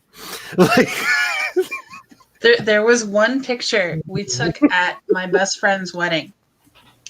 And before it was wallet size, my dad was just going to take a lighter to it. And I went, "Wait a minute, cut me out of it, because I look hot in that picture." I was a bridesmaid and I was all done. I had the best tan in the world.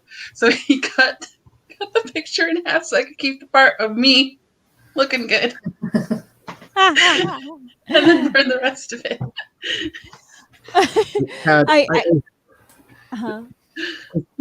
Sorry, I see this in the chat.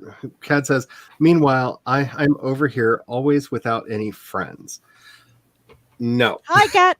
No. Message me. No. I could say that too. Most of my friends I live in Missouri. Most of my friends are in Oregon, New York, California, Illinois, everywhere. Like a lot of them are still in Maryland. All right, like my friends, Finland, Australia, Hungary, New York, Germany, Sweden, Iceland, and I'm in Argentina. Hi. So I just want to cut this off right there.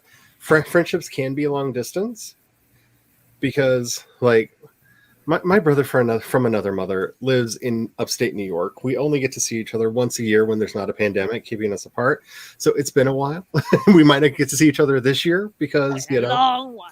Who knows when I'm going to feel safe to do like long distance travel, because I've been in a plane crash. I don't like planes. Just I don't do that. So travel is a difficult thing for me, but still friends. We still talk. How internet friends can be friends. You got to be careful, like with any relationship that you have, but don't think that if you're not in meet space in the same town, you're not friends. I just, please don't do that. Especially now that there's a pandemic and it's not really good to be around people until Could you explain that to like my entire family?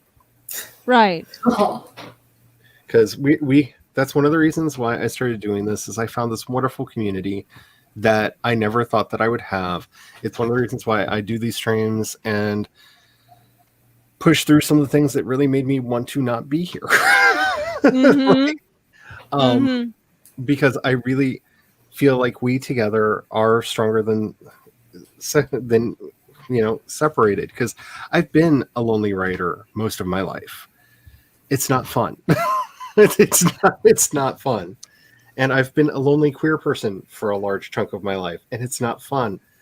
And being able to have a place where we can talk and meet and get together, like don't sell that short. Don't devalue that just because it's not being in the same room physically. Plus, I don't know if we're doing it this Sunday or not because I haven't like tried to schedule with people. But last Sunday in my Discord, we had a hangout day, and honestly, I felt like a little kid again because it reminded me of when I was a kid and we would all like show up and like people would have their Game Boys over in one corner and Peter would bring his Sega Genesis and hook it up to the one TV over there, and I had my Nintendo hooked up to the TV over there, and we were just doing our thing and talking and chatting and stuff. Like it took me straight back to my childhood, like when everybody was together but doing our things.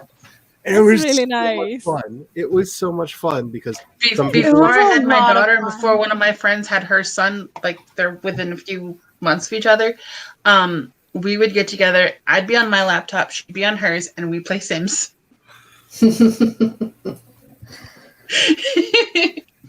Yeah. but there are things that you can do to have those experiences and to make those connections with people. Because, you know, especially right now when we can't be out in like the really real world where all the monsters are. Yeah. There are workarounds. speaking of the outside world, I have my vaccine appointment for tomorrow. Yes. So Yay. hopefully that'll happen. That's exciting. My school messed up and they accidentally sent an email to everybody asking if we wanted vaccines. They meant to only send it to a small list of people. But they sent it to the entire school. Oh wow. Staff, students, Oh, everybody wow. got it. Not just the people that was supposed to get it. So the next day we got an email. So we had a mistake. It was only supposed to be to people who are in clinical stuff. Because we have like on my campus we have a place where you can go. They have like 6 tables set up with plexiglass in front of them, and somebody sits there, and you hand them your paper that you've already filled out with somewhere else, and then you take the test and you self-administer your test, and then that's all they do for several hours a day is accept other people's nose stuff. Lovely. That's actually a really good question. But did that small group of people still get them? I don't know. Because they would have been the only people that they would have actually allowed to do it. How frequently are you supposed to get tested, Kat? So we don't have because a lot of our classes actually allowed us. They gave us the option of if you want to go online, we will take this class online, type of thing. So we are randomly getting selected, or you can just schedule one. If you fail your self-assessment, you have to go and you have to schedule one because we have 2 testing locations on my campus in this town because there's like 4 campuses for my school. And each campus has a testing location, but my campus has a no symptoms testing where you can just go, just show that you passed your self-assessment, and they have they're the one with the 6 tables lined up. And then on the same campus, ironically, it's in a food building, but it's like a back entrance to the food building because it's a weird building. That's where you call when you get there because you have to pre-schedule an appointment, if you failed your assessment. You have to call when you get there, and then they will allow you to enter the building once they've confirmed who you are. So you do a check-in over the phone to enter a building, to then take your test from one nurse in the building. She sanitizes the entire station. Mm. Like, you get to see her sanitize the station, Yeah. and then you get your test, you walk out, she's sanitizing the station as the next person who was waiting. Like, they have them spaced out, I think 12, like the 6+ feet Mhm. for the symptoms, and they only allow so many people in that little room. I work in a nursing home, so I have to go twice a week. Well, Ooh. that's good. I'm not even around any residents, but It's I'm at the you front could desk. come. We're gonna start getting allowing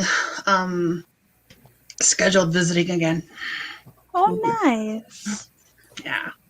People probably miss. I think it's only gonna be like short periods of time. Last time we did it, it was only for like 20 minutes, half an hour, but it's better than nothing. Yeah.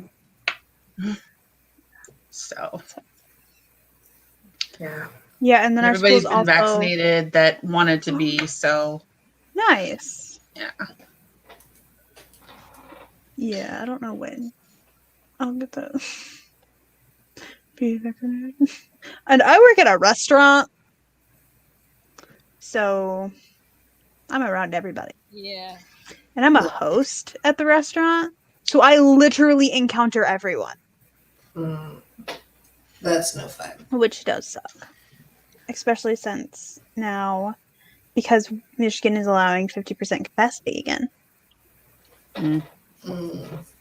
And Yeah, everybody's been bugging the Ohio governor to open up like they're doing in Texas and Mississippi, and I think he said when we get down to what was the number?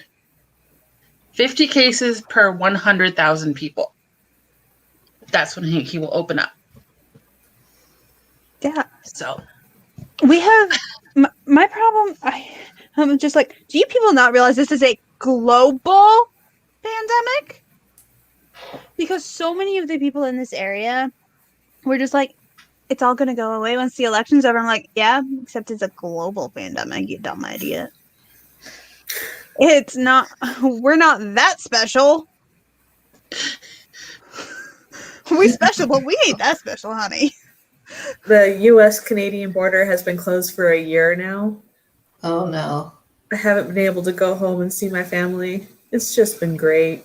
So I missed Christmas. Oh. Yeah, so many people think it's fake, but it's and like, we should have stayed really? in Toronto when we went there on our honeymoon.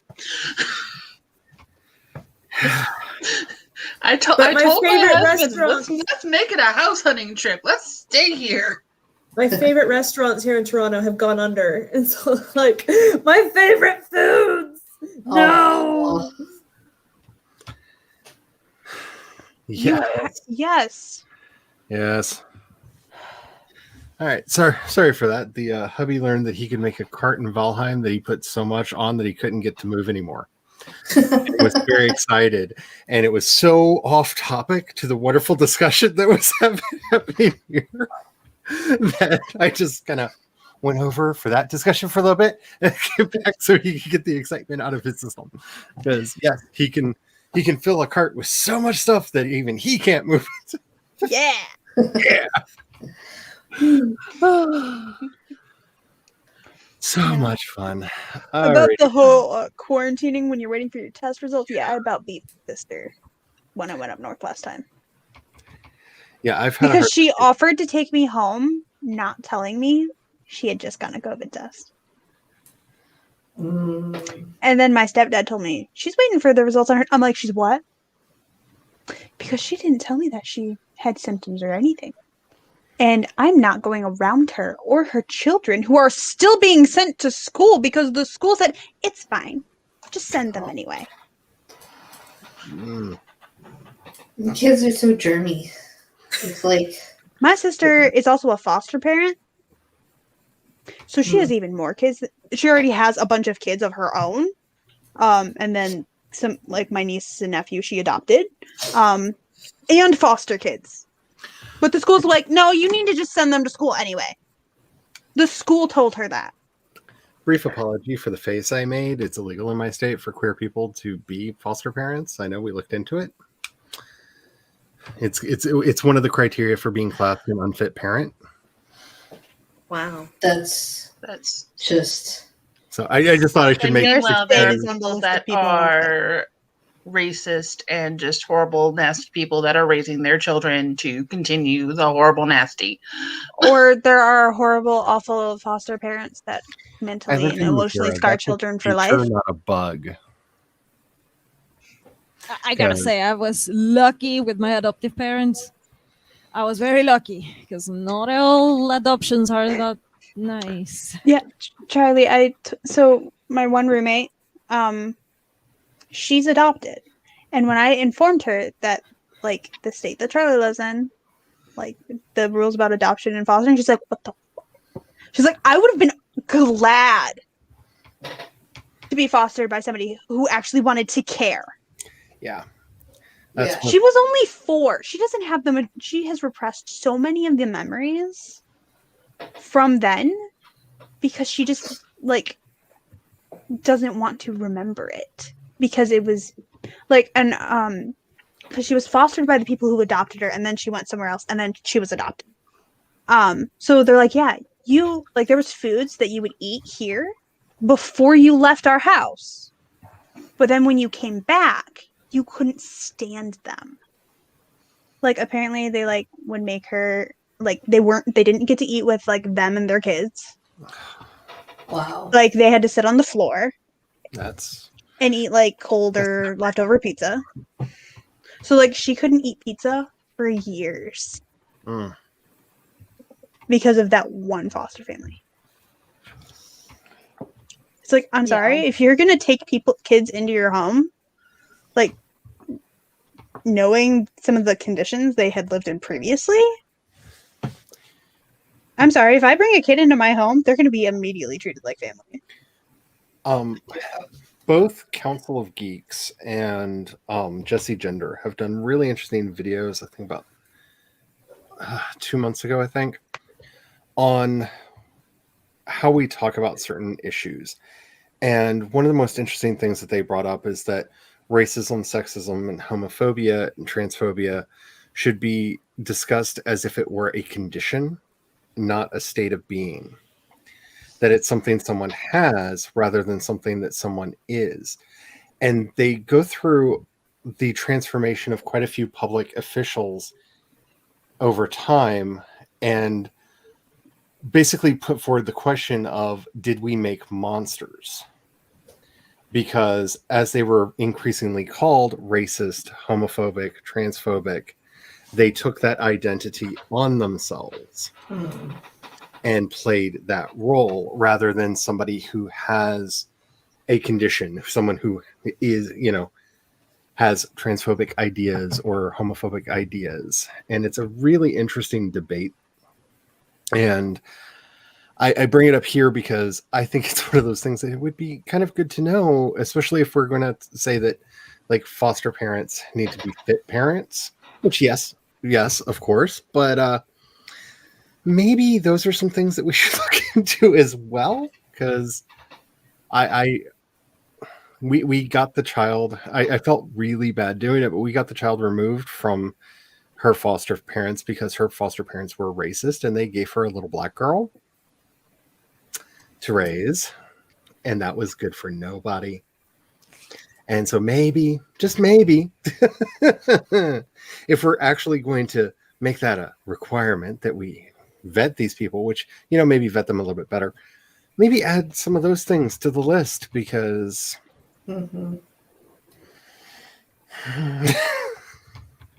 it's not really a good environment to raise kids in. So before we go on for too much longer, I just want to ask the question, are we doing more sprints, or are we just going to go into a chat and chill? Like, I can go either way, but, like, we've been at this for almost 3 hours, and this would be our third sprint if we do it, because we've been very chatty. I'm not opposed to it. I would have to say goodbye, actually, because, like, I've been I was playing a long session of D&D earlier today, and I feel like I'm an introvert. I need to recharge. Understandable. Makes that. sense. I might actually disappear. Well, simply because I don't do homework very well on streams, Makes sense. Yeah. and I have Because I was thinking of going till, let's see, time conversions in head. what your time? 7 o'clock my time. 7 8. 7 to 8 my time was what I was thinking of doing today. So it's So almost 7 your time. Yeah, it's almost 7 my time. It's currently that time for me, so 21:56. yeah. So sorry, at almost 10 p.m. So yeah, I think it's time for me to bye-bye. Oh, you're only like 2 hours ahead of me.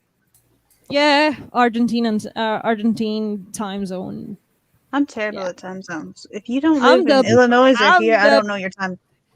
I'm the best at time zones. Like if you ever need consultation with time zones, just call me. I'm the best at it. The worst. I don't even need to look at the clock. Doll really is the best at it because you're the one who gave me all the time zones for when I did that 14 hours of sprinting day that I was on Yeah. like so many streams and Yeah, inside. this is the thing when you live in Europe for a while and you have friends all over the world. Like you have friends over in Australia, you have friends in China or like Europe or in the States. Like it doesn't matter where I am in the world. I know that I have people like all over the place. So I always keep the time zones in mind. And by this time and My age, my parents would have a New Year's Eve party, and we would take a shot for every time zone, at least in the Oh state. wow. nice. We'd start at midnight here, and then Central Time Zone shot, Mountain shot. So yeah, we'd be up till like 6 a.m. because we tried to get to Hawaii. I never made it that late, but my sister and her friends did. Master Singo says, "Take care, doll." Uh-huh. So Hi, I wasn't trying to interrupt the conversation. It's just, like I said, I was thinking of going somewhere between 7 and 8 my time for the stream today. So, I mean, I can go for another hour if y'all want to, but I just wanted to know, am I even supposed to be thinking about us? Maybe be Yeah. productive, or we just chatting? Because I'm good with either. But I mean, I might pop in the chat, but I need to say bye bye for the camera and stuff. I understand. That Thanks makes for sense. joining us. You're Thanks for welcome coming. anytime. Yes. Thank you. Bye. Bye. Bye. Bye. Bye, Kat.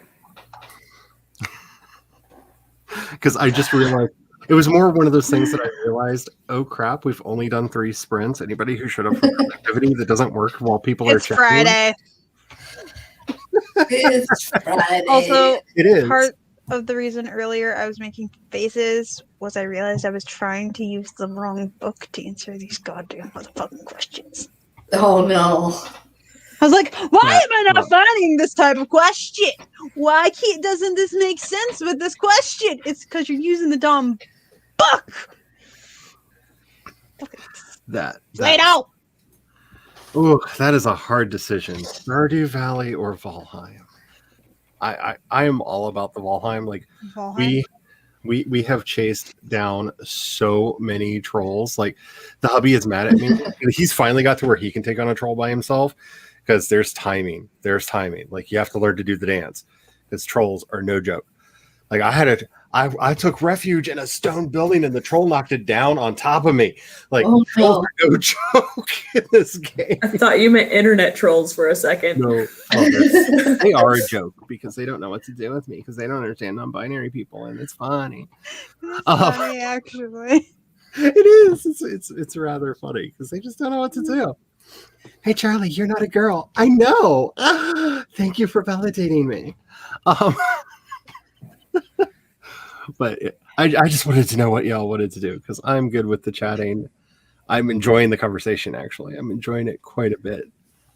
But so I'm all about the Valheim right now. So I'm the wrong person to ask that question. We have bronze and portals. Portals are fun. I I hate you, Play-Doh. When we're able to be Can't around travel people back more, in my best time. friend keeps saying, "Come out to where I live and play D&D with us." She even told me the app to download to create a character.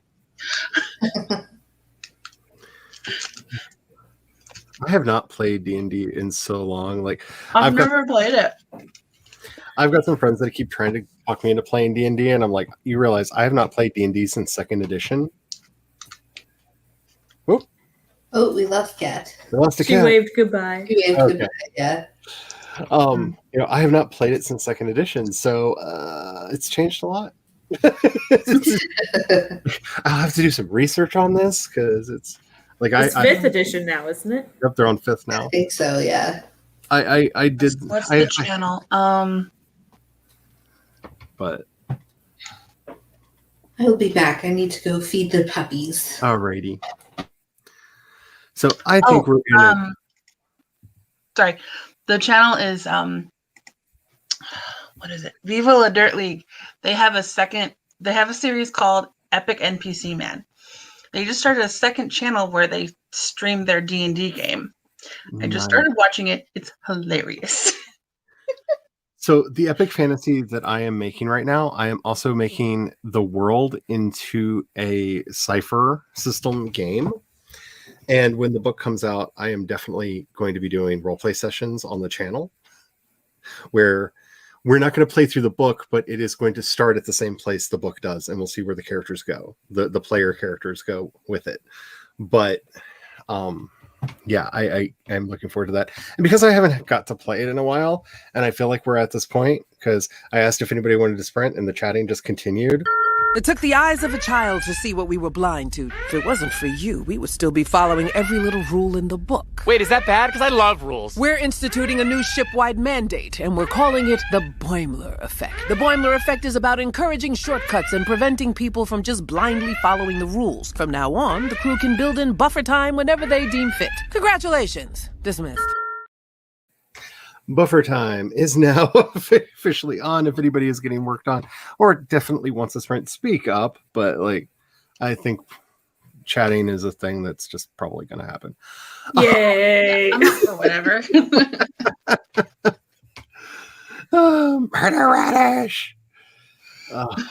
I have to say the Nefrir are one of my favorite species in the game because they're inspired by the Nari Pan of I think that's from is that Indian folklore? In the original story, they're beings that grow from trees and they only live for 24 hours. And they basically have like a fruit pod head, and then the body kind of grows out from beneath it, and they pop off and they run around and they do their stuff. And I was heavily inspired by the Nari Pan when I created them, and I absolutely love them so much because as a big fan of fantasy, I am so tired of everything being elves and dwarves and orcs and like it's always the same cast of characters. I want new critters, and I didn't even like stick with any of the like normal things. Like I didn't use the Nari Pan. I created a thing that's inspired by them, but very different. And of course, my magic furries, because why not? I love the idea of a species that very few of them look the same. Because when they're born, they are born at the same time as their familiar is, and whatever their familiar is, they're an anthropomorphized version of it. So if their familiar is an elephant, they're big elephant people, and if it's a mouse, they're itty bitty mouse people. And whatever their familiar is, they're the anthropomorphic version thereof, because that seemed fun to me. Nice. Because I miss fantasy that's just like silly and fun and not Game of Thrones. Like there's a place for that. There's definitely a place for that, but like fantasy used to be fun. It used to be like Dragon Slayer and like freaking Conan books. The movies are fine, but the books, man. So Bran Mak Morn. Where's my Bran Mak Morn movie? If anybody's ever read the Bran Mak Morn books, they're delightfully awful, and I love them. Like, if you like The Witcher, and you're just like, what if he was a bit more gruff and Irish? Read the Bran Mak Morn books. Mwah. They're from the same creator as Conan. Robert E. Howard, one of my favorite writers. Definitely check his stuff out because he does not get the love he deserves. Because you're in philosophy class and I hate it. Makes sense.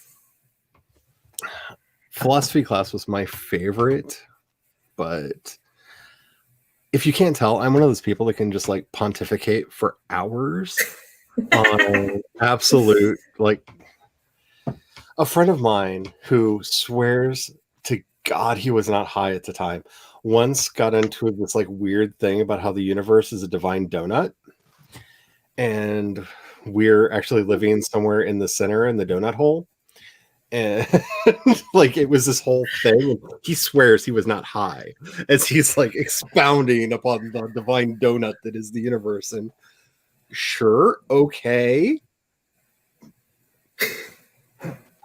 let's just roll with it. Sure, you weren't high, but we had a discussion that like I got to like quote Schopenhauer and Descartes, like just because I'm that person.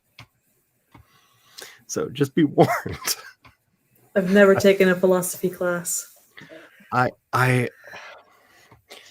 wish Schopenhauer was easier to read. I love his stuff, but he wrote like a nightmare monster who needed an editor to just say no. Like he's one of those people that like he just needed somebody to say no. He made, if you want to know what some of the most obscene sentence structures you can compose and be grammatically correct are, find a Schopenhauer book and go, that's how you can construct a sentence with 4 semicolons, 3 colons, 12 commas, and a period. Wow. Didn't know I ever needed to know that you could construct a sentence like that. Here, let me pull out another sheet of paper so I can chart the multiple meanings that this has and figure out what it means. I wish it was easier to read because this stuff is beautiful. Mm-hmm. Overly complex. So I wrote the beginning of my Transfigured Memory short story, and my sister's like, "It sounds like they're high." It's like, no,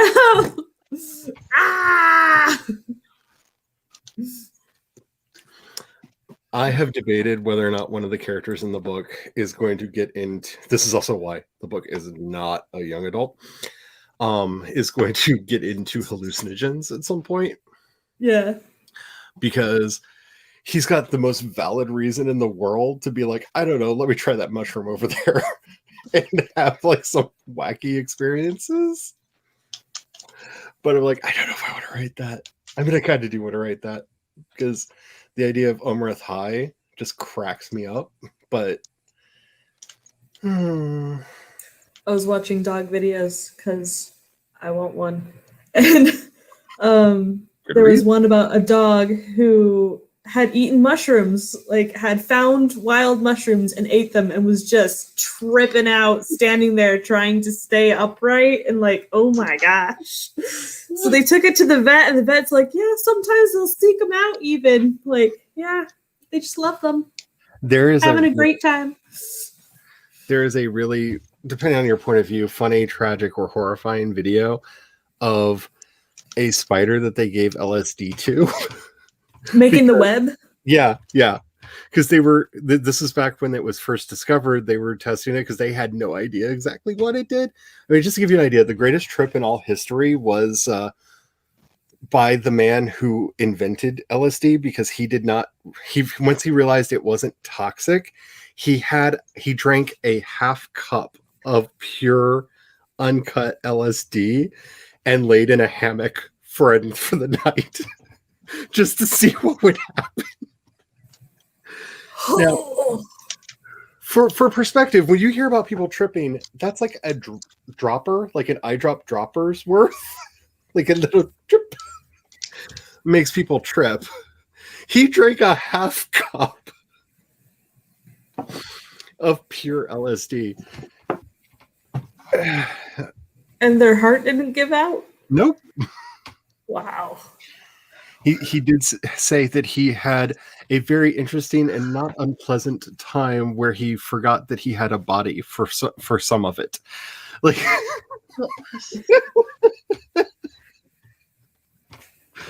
so, but yeah, if you want to see what happens when they tested LSD on spiders and had them and left them to their own devices, they made some very interesting webs. It was a thing. I know. Okay, I'm trying to get some artwork made. I am actually talking with an artist to possibly commission some if I can put the money together for it, because I can't draw her the way that I want her to look, because I already have the description written out for the book. I know in my head like exactly what she looks like, and I am in talks with an artist to get pictures of her done. So hopefully that can be a thing in the not too distant future, because I want everybody to love her like I do, because she's so sweet and so kind and just loves to stab stuff. Just like, I can make it better. Stab, stab, stab. Artwork. Stab things into art. I'm just saying, we can make some epic memes with her once we get some nice artwork. Like, it's going to be fun. Yay! Yay, work on that short story. Well, if they were a bit gruff and Irish, that's the role of Liam Neeson. Yes, Liam Neeson would make an amazing Brad McMorn. Like, seriously, I know Conan gets all of the like showtime because the family sold the rights to Marvel, so he's technically a Marvel superhero, which is why movies and stuff would be made. Most of those are actually based off the Marvel comics, not the original Robert E. Howard books, which is sad because Conan actually grows old over the course of the books, and then you get angry old Conan looking back at his life going, why isn't everything better? And raging. It's amazing.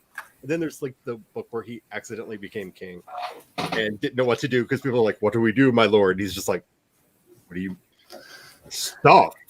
But you're the king. What now? Like, they're great books. Read the Conan books. They're fun. But beyond that, he created Solomon Kane, which is, if you like The Witcher, Solomon Kane, again, great book. It's a Puritan with a hammer and a bad disposition running around beating up demons in the New England states. Amazing books. You have Brad McMorn, just so much brutal goodness. But yeah, definitely it should so be a Liam Neeson movie. It really should. Ancient Greek philosophers are effing annoying. Yes. I'm just going to say this though, Kat. Be happy you're dealing with Plato and not Plotinus, because Neoplatonism. Oh, for a second I thought she was talking about Play-Doh, like the toy. I was like, okay, cat has something to do with Play-Doh. Okay, this is interesting. Now it makes a whole bunch more sense. Schopenhauer, man. Schopenhauer is interesting. He basically reinvented Buddhism for Western audiences by accident and to the side. So, like, if you want to read Schopenhauer but easier, find a book on Buddhism because it's basically the same conclusions. He just got there via Aristotle, Plato, and Descartes. He reasoned his way to Buddhism by accident.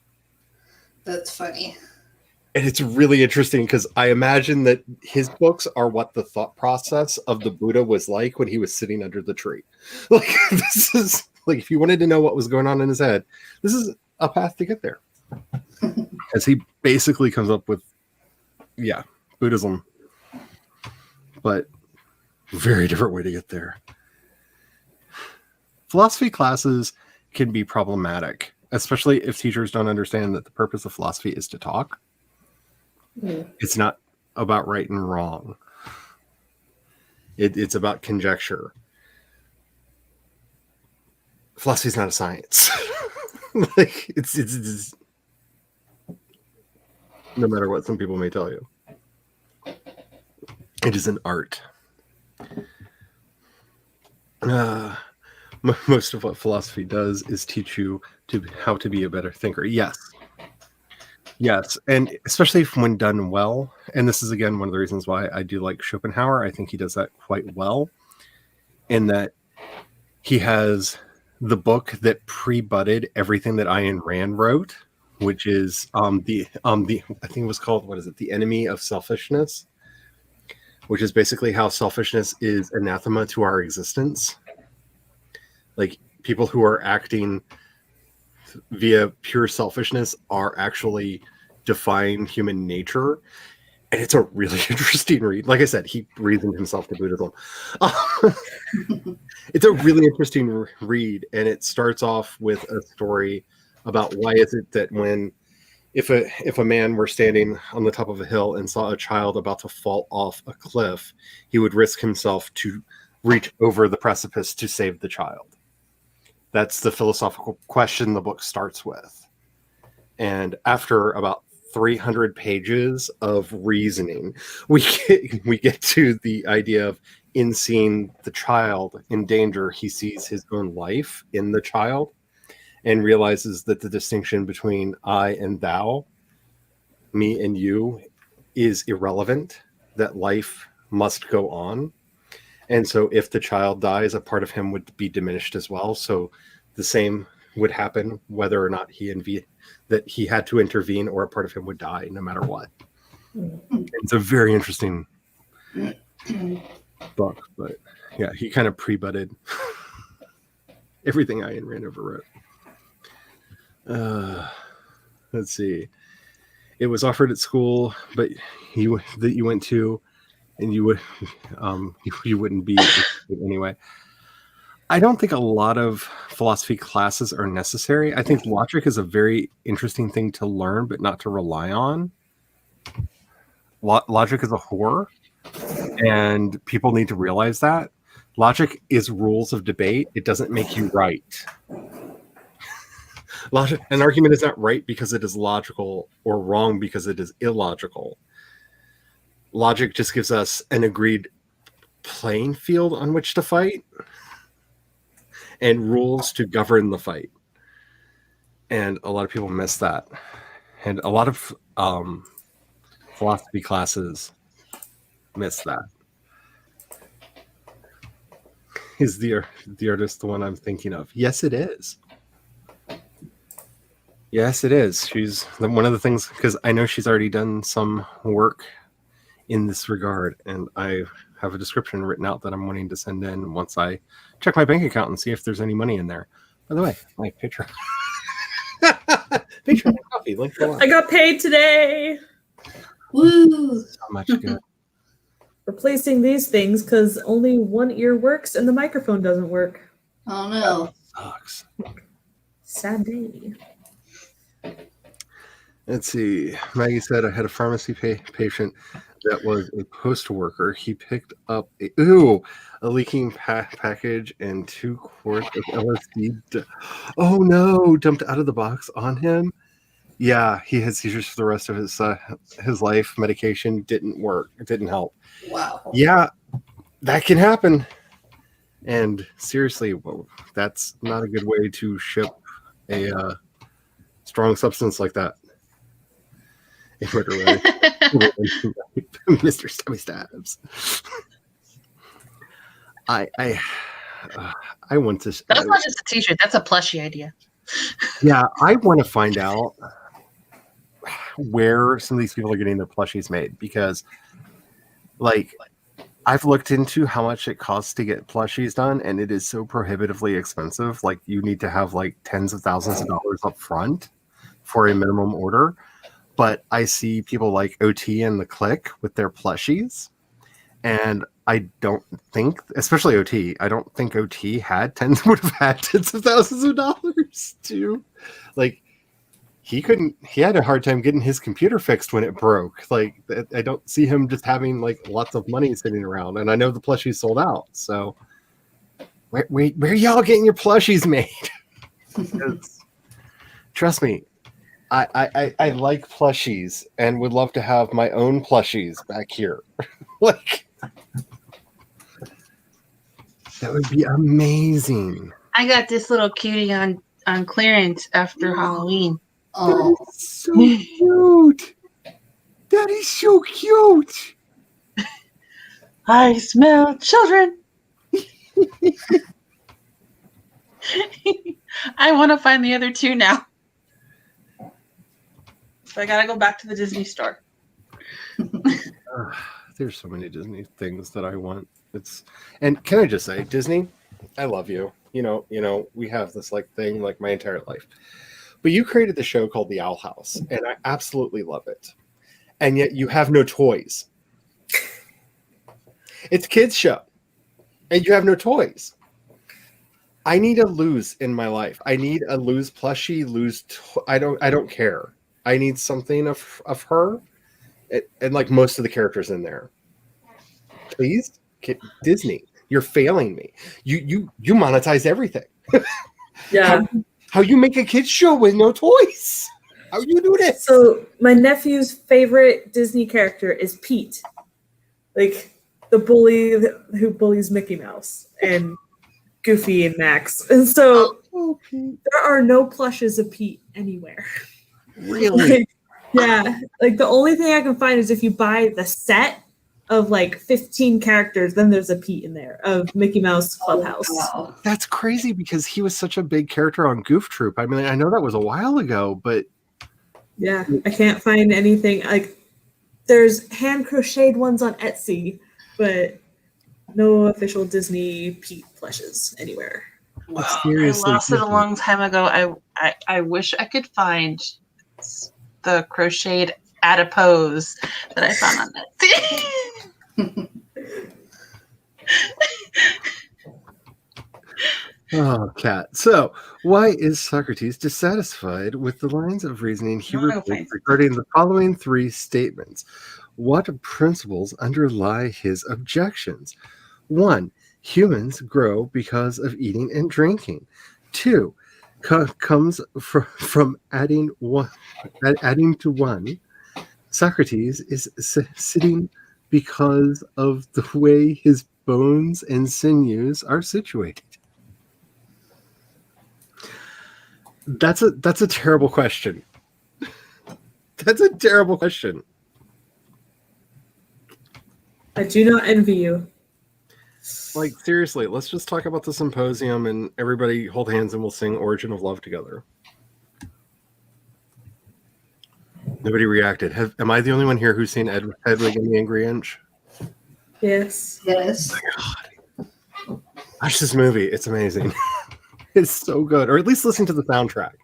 Either one, the Broadway version or the movie version, they're different. They actually have different songs on them because they rewrote some songs for the movie with Brian Eno's help. But if you need a transgender rock star who is trying to take over the world while her nemesis, Johnny Gnosis, is trying to tear her down by stealing everything that she does, it's so good. It's so good. It is so good. And they keep threatening that they're going to do a second one, which there's an opening. There's an opening.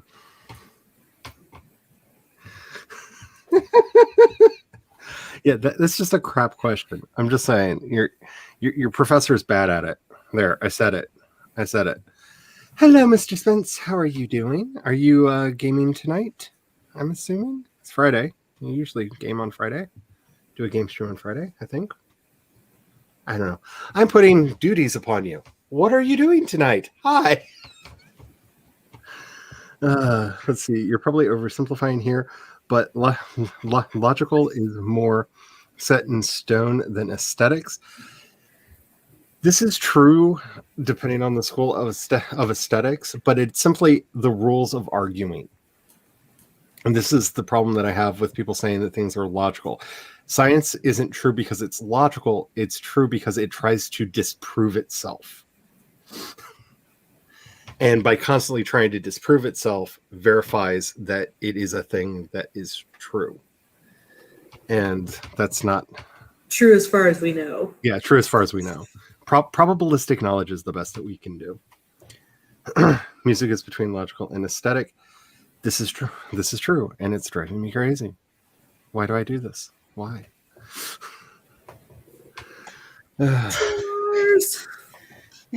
Welcome I had back. to go down in the basement to find what I was looking for.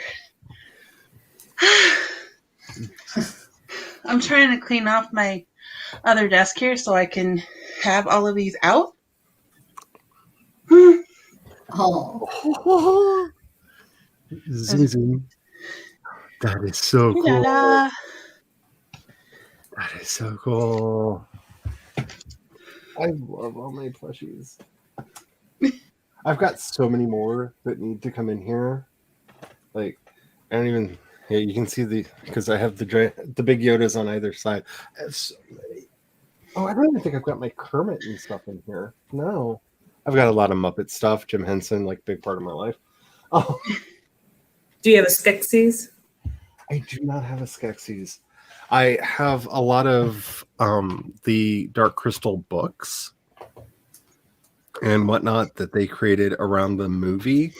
I have, of course, the Brian Froud books that go through all of the artwork and how he created everything, because he is my heart and wish I could draw as well as he does, and like in the style that he does. Like, I totally want to steal his art style, and I can't because my brain don't work like that. But And I have Luna. oh, Sailor Moon was the first anime I ever got into. And Sailor Mars. I looked at every booth at Comic-Con last time we were there before I could find this. they just She's my favorite. the original Sailor Moon, I think, is up on Hulu now, because I saw that it was up, and the hubby's never seen Sailor Moon. I haven't. It's redubbed. They just redubbed. They were redubbing it, Yep. so it's closer to the Japanese translation. Yeah, I don't think that they're best friends anymore. They were cousins. Oh, that's right, they were cousins. I Very was 12. close I could see cousins. through that. Very close cousins. Like uncomfortably close cousins. Like, just the way the effects were and stuff with the artwork, like you were just waiting for the now kiss moment. Like, my sister and I were talking about that one day, and she was like, "Yeah, when you're like 7 and you can see through, that's not how a character's supposed Like, to kids be." can't understand if a woman loves another woman. And then you have things like Yuri on Ice, which is a great anime, where they have the smooch scene, and then they're like, "No, edit it. Put the arm right here so you can't see it." It's like, wait, what? Can I just say, like, Japanese culture is in a lot of ways extremely homophobic, and yet their media is so less homophobic than ours in a lot of ways. It's odd. It's an odd. It's one of the many things that I am obsessed about Japan over, to be honest. And then I found this one at the Cleveland Natural History Museum. ooh, So cool. it's so cute. You cute little dragon. They had a mythical creatures display exhibit a few years ago, and It's actually the same colors as my dragon that I keep on. Where am I? There I am. That I keep on my desk. Nice. I have a baby one. Yeah, I love these so much. I've had this thing for like, oh crap. How long have I had this? I've had it for 30. Oh shit. We get to view your crisis on camera. Yeah. I have a baby Death Dragon. Aw, Oh. He's so cute. I love him. I love my dragons so much. One of these days, I'm going to give in and start moving my Funkos in because I've gotten to a point where, to hell with She Who Shall Not Be Named, I'm going to still love my Harry Potter stuff despite her. Actually, to spite her. I'm not buying any new stuff because she doesn't need any of my money except for maybe the game because they're going to let you play a trans character in Hogwarts. I heard about that. Which I'm all kind of like... How are they getting that? I'm like, how can I buy the illustrated editions and just give the artist money? Yeah. Because the illustrated editions of the book are fucking gorgeous. Because this is the issue. I have the first 4, and I think they're still coming out with the rest of them. But is the movies, I don't have that much of a problem with people if they pay for, because so many people went in to make that, and quite a few of them do have in their contract where they do get some residuals, if you watch it on a streaming service or something. I don't have as big of a problem with it. I am curious how they're going to magically recast Johnny Depp in the next Fantastic Beasts movie. Yes. Joe, he should have never been Grindelwald in the first place if you would have listened to everyone who told you that. But no, Joe knows better.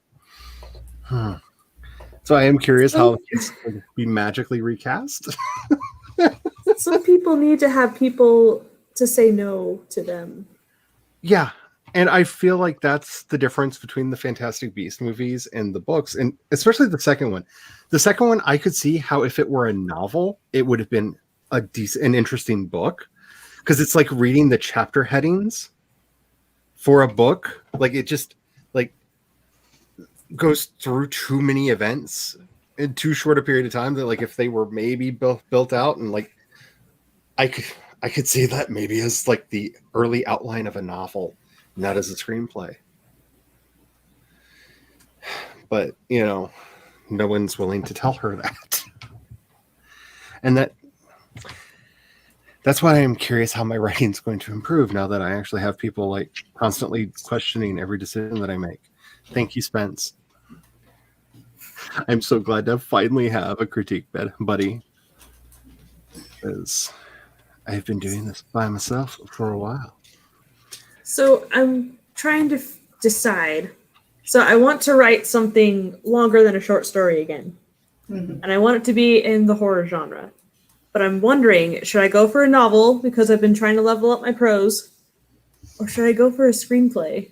Ooh. Because, very different skills. I'm in the movie industry and it'd be really cool, but totally different writing style. That's not what I've been leveling up. And it's very different writing style. Dialogue is my weakness, so maybe not. It's a lot of dialogue, plus it's very specific formatting. Mm-hmm. And getting the balance right is tricky. I wrote screenplays for, I don't know, a couple years.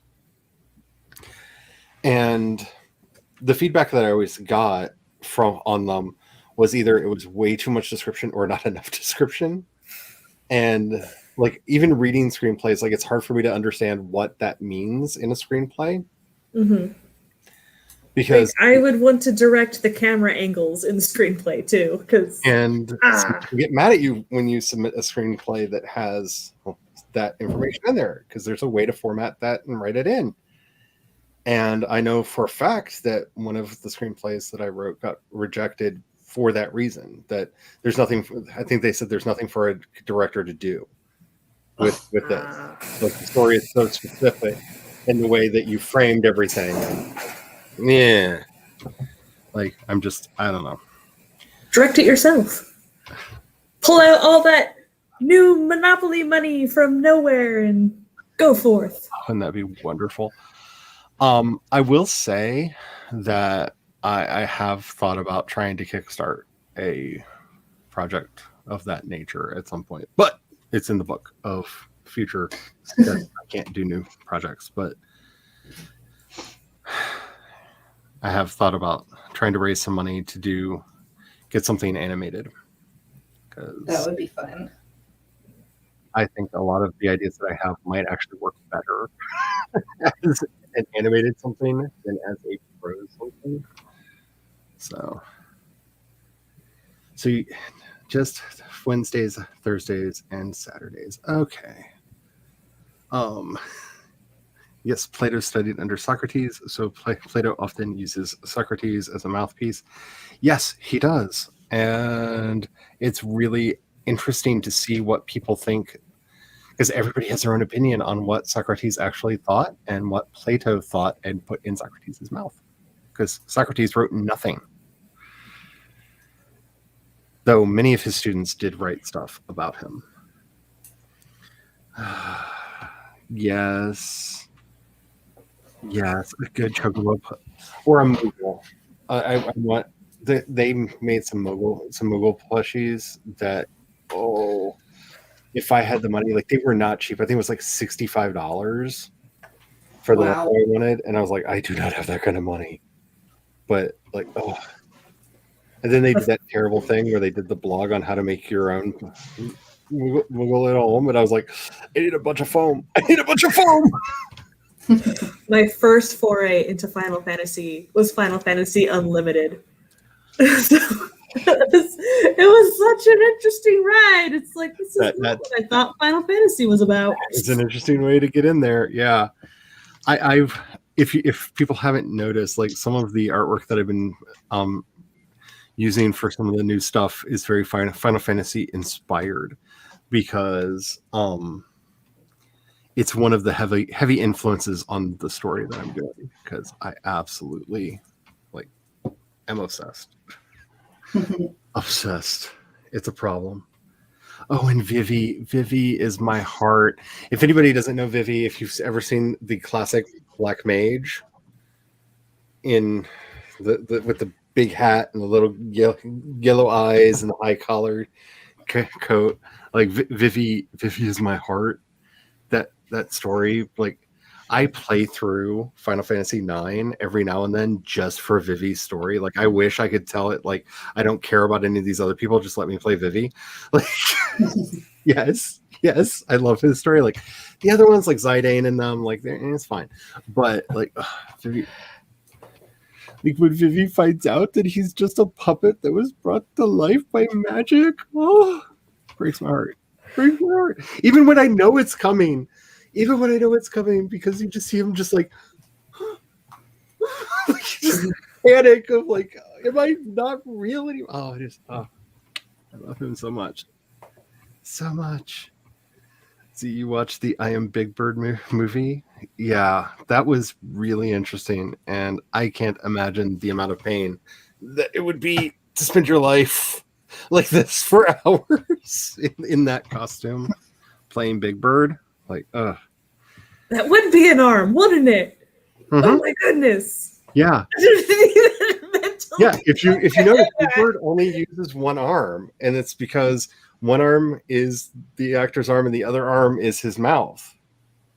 Oh gosh. Yeah. So anytime you see Big Bird, there's somebody just standing there with their arm over their head for that entire time. Oh my gosh. Like puppeteers are no joke. They're seriously no joke. They have circulatory systems of steel. Tell me about it. Yes, what? Yeah. I'm sorry, I'm all lost now because I'm thinking about like Jim Henson stuff.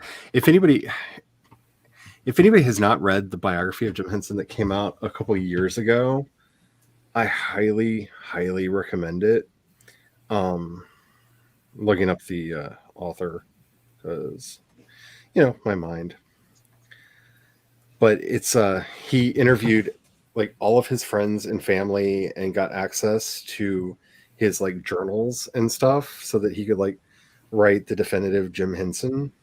Oh wow. And it is so interesting. It would help if I could spell, dang it. My kryptonite. Hate spelling. Yeah, spelling and I are not friends. I think the book is just titled Jim Henson. It's not. I am Jim Henson. That's not it. Where is it? So help me if they took it out of my library. There it is. It's Jim Henson by Brian J. Jones. It was a very interesting book. The scene, the story about how he created Kermit was everything to me because it was at his mother's funeral and he just couldn't cope with the fact that his mother was gone. And while his brothers and sisters and all were in the other room, he went and took one of her coats, which was a green coat, and sat at the table and started cutting and sewing it together and made the very first Kermit out of his mother's coat. And when you hear the stories about his mother and you see how loving and caring she was, like, he basically embodied her spirit into Kermit. And it's such a powerful story. And like how he lied to get a TV show at age 16. And that's how his career got started. Because they were like, you guys are 18, right? And he's like, yeah, totally. Totally. We're adults. And got himself a TV show. Like, Jim Henson's life is wild, man. Just if you need inspiration as an artist, just no more you know. Like, see, I remember dressing as Sailor Mercury while my friends dressed as Sailor Jupiter, and her daughter could be Sailor Moon. That is awesome. Can we just say friends and family that cosplay together stay together? I'm just gonna say it. Like, family cosplay is like my favorite thing in the world. I want to do one so bad. I want to do the Addams Family. I'm going to get myself a Morticia gown. Because I think, curvy Morticia, first of all. I think, and then I could probably find a suit for my husband, slick his hair back so he can be Gomez, and then little bits can be Wednesday. I have it all planned out in my head. That would be amazing. And if I would say, where is it? There it is. Sailor Moon is worth watching. Like, there's a lot of older anime that I'm just like, here's the newer thing, for a lot of it, because some things are very much of its time. I really like Sailor Moon. I was kind of meh about it at first, and like over time, I think it might be insidious. I think it may just grow on you. Like, it just may attach itself to you and not let go. Because when I first watched it, I was like, "Oh, this is good. This is good. It's fun." And then over time, I'm just like, "Sailor Moon is awesome." Like, it's they released one of the movies that they had redubbed in my area at one of the local theaters, and I think it was like 2-3 years ago. My sister and I went to see it because we were hardcore into Sailor Moon when we were kids, and we're just sitting there and we're realizing how corny it really is and how like cheesy 90s it was, even the redub version, but still loved it. Sometimes the cheese. I mean, let's be honest. There's some things from my childhood. Like, I went back and tried to. That is why I still love the Power Rangers. I know too much about Power Rangers. It's upsetting. Like, I worked at a costume shop when the Power Rangers first came out, and between that and my niece, who absolutely loved Power Rangers, so I watched like every episode of Power Rangers with her. I took her to see the movie in theaters on opening night because she wanted to see it, and her mom was like, "No," and I was like, "Kid, let's go." I know too much about Power Rangers. Yeah, when I did the interview with the audio drama crew, I have my Pink Ranger and Green Ranger, and I had them kind of sitting up on a little thing, so they were just in camera view. And the guy that plays Billy in the audio drama was like, "Where's the love for the Blue Ranger?"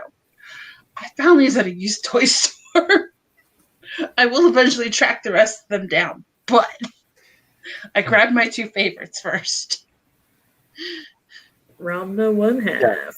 Yes, for anyone who has not seen Ranma, if you've seen Inuyasha, correct me if I'm wrong, same person who created Inuyasha created Ranma, and if you need to see a sexist man get his comeuppance by being turned into a woman and his angry grandfather be turned into a panda bear, it is worth watching. It is yes. That was That's one of the first mangas ones I saw. I've been collecting. The first anime I ever saw was actually Prettier, which is only 4 volumes of a manga. So I read them and then I had to hunt it down and watch it. But it's Snow White and the modern day and the 7 cute boys. And when they hold hands, they transform and protect the life force from her evil stepmother. Yeah, it is amazing. So you have 7 cute boys to choose from. See, when I say that the project I'm currently working on is basically an anime, a novelization of an anime, my original idea was to do it as a light novel. Like, just like lean in on that. And I decided against that for reasons. But that was my original intent, was to go in on that because my heart.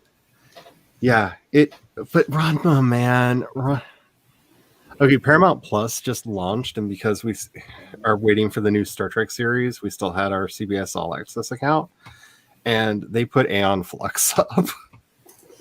And Peter Chung's art style is like my childhood come to life. Yeah. And my personal favorite thing is he was one of the head animators on the Transformers the movie, the 1985 one. And you can so tell every scene that he did because all of a sudden, literally, their bodies get elongated, and they have that if you have not watched Transformers the movie in a while, especially once you're familiar with Aeon Flux and what was the one that he did, the Alexander the Great one? My brain is completely Reign the Fallen, something like that. I've only seen the first of the new Transformer movies. No, this is the old one, the 1985 animated. Never seen them. Once you go back and watch it, once you know what Peter Chung's art style looks like, you can't unsee it, and you just watching the other animators are doing their thing. The other animators are doing their things. This is Peter Chung's section. Peter Chung worked on this. The other animators are doing their thing. Peter Chung was told to do this part too. It stands out. His art style even then is so pronounced. It's kind of amazing. But then you watch stuff by Clamp and their characters are 11 heads tall. It's you're so tall and skinny. Oh my gosh. While we're on the topic of anime, did y'all see the announcement that Nickelodeon has greenlit 3 new Last Airbender shows? No. 3 different shows? Yes. We don't know exactly what's going on, but the original creators have gone back to Nickelodeon. I don't know what else is going on between them and Netflix, but apparently they're just pissy with Netflix. And we're about to get the Avatar Expanded Universe, I guess. I don't know what all it's going to be. Interesting. I'm curious. I personally, especially if we're going to do characters from the original series, because I'm so afraid that they're going to do that. But if they're doing that, I will totally take Young Iroh, the series. Yeah. If they're doing that, as soon as I heard it, that was my wish list. I don't care what the other shows are, because I'm actually currently reading the Kyoshi books. They just started printing It's the Life of Avatar Kyoshi as a trilogy, and they're fun. Because they have a lot of ideas for Avatar that they want to do for this world. But I want Young Iroh, the series. Give me that. Show me how he became the dragon. Show me I want his origin story. If you want to do the full sweeping epic, all the way up to his defeat at Ba Sing Se, I'm here for it. I'm here for it. Yes. Yes. Other shows I don't know so much, but we'll take on a case-by-case basis. But if you tell me that any of these are Young Iroh. I'm here for it. Just take my money. I will watch. My But yeah, husband likes Avatar. All that. So he'd be for it. the first meme I ever made that went viral was I did a side by side when the James Cameron movie came out, and that just said my avatar has a blue arrow. Or I can't remember the actual wording that I did on it, but it was like my avatar. The only part of my avatar that's blue is the arrow on his head, and a picture of Aang. And like, watch that get like tens of thousands of like retweets. They're like, oh, internet saw me. What do I do? Go hide. Go hide. Go hide. The second one was my Game of Thrawn when they announced the sequel trilogy. Which I love Thrawn. I do like the new. I expect him to be the villain in The Mandalorian. Because remember, they are Marvel Cinematic Universe and everything, and so The Mandalorian is actually part of several concurrent series that are going to reconnect for a big moment. An Avengers thing. It's Thrawn. They've heard everybody complaining. They're going to do Thrawn. I have. We know that he lived to this point because he and Ezra were thrown out into the middle of nowhere. We know Ahsoka eventually. Ahsoka and Sabine go to find them. We know that he's alive in this time period. Like that's part of canon. It has been for a while. They're going to do something. Thrawn is going to be the bad villain. We are going to get live action Thrawn.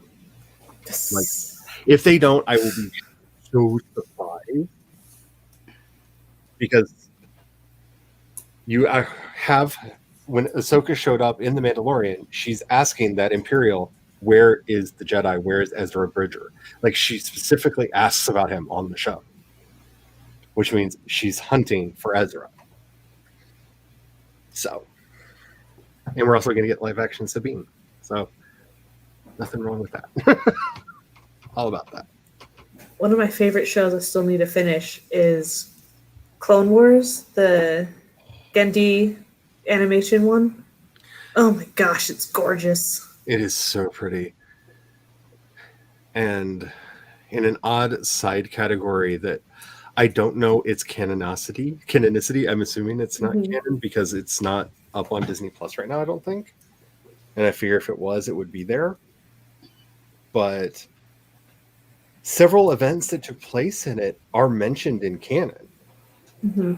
So it makes General Grievous cool. Oh yeah, but like that's where Ventress came from, and she's canon. Like her origin story is in there. So please bring it back. I want to make it easy to watch again. It was so pretty. I've just been watching it on YouTube. Yeah. I'm just saying, they have the technology. They can bring it back. And even if they don't, just make it a weird little side thing. Like, it's fine. Like, you put the Ewok movies up. Like, seriously, no one should watch those. They're bad. These questions are meant to be thought-provoking. You are not required to come up with a definitive answer to them. Some are still debated. In each case, they are also meant to thoroughly explain your reasoning. A good response might consider more than one answer to the question before settling on one.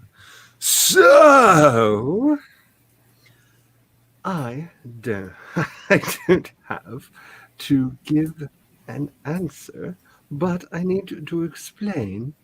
And I feel your pain. I feel that. No, I feel it just deep down in my heart. I feel it. that sucks. But then again, I also had that teacher who, just because he thought it would be funny, he actually gave us the cliche, like we had 2 of our tests were simply him handing us a paper with the question why on the top. And a minimum word count. Just because he wanted to see how well we had learned to philosophize. That was the actual exam, was just, how well have you learned how to do a philosophy?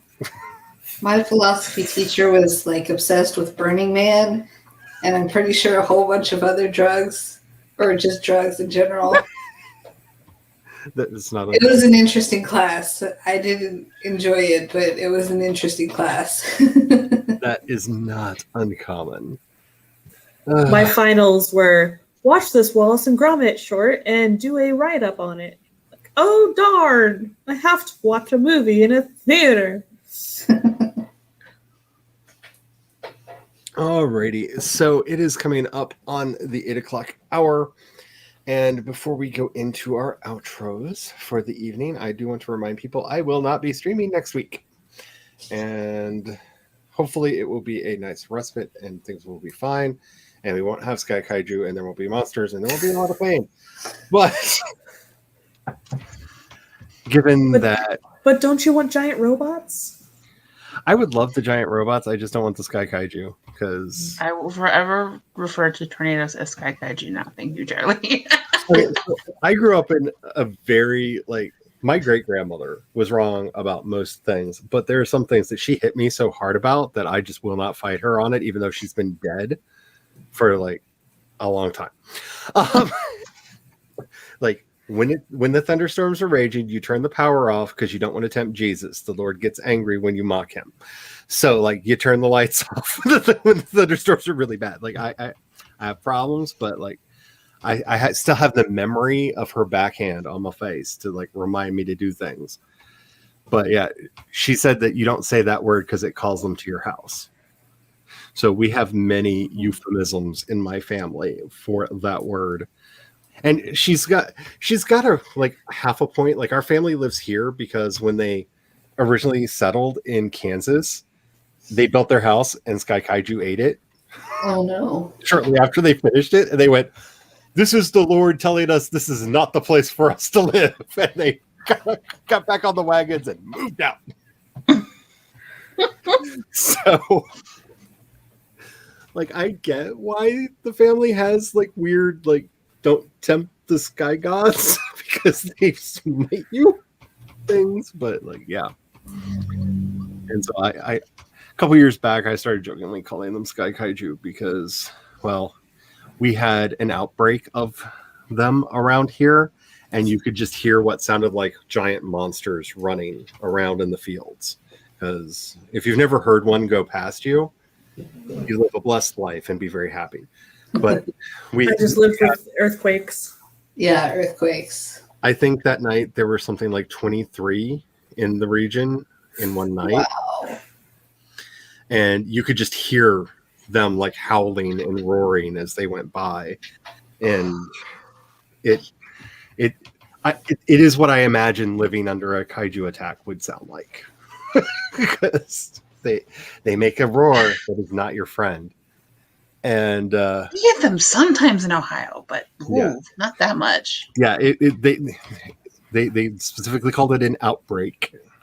It was a scary night. The north side of town got basically erased, and one of the smaller towns south of us basically got erased that night.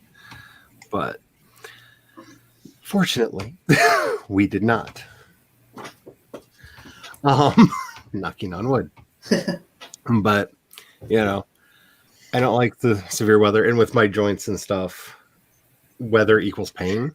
So yeah, I feel you there. Since when I first hopped on when the sprint was finishing up, I was putting this on my wrist and my knuckles. Yes. They make a roll on, by the way, so you don't have to worry about getting it on your hands and making your hands numb or using gloves. They make a roll on that I highly recommend. It is very good for pain in the joints. and I likes it. It helps out a lot.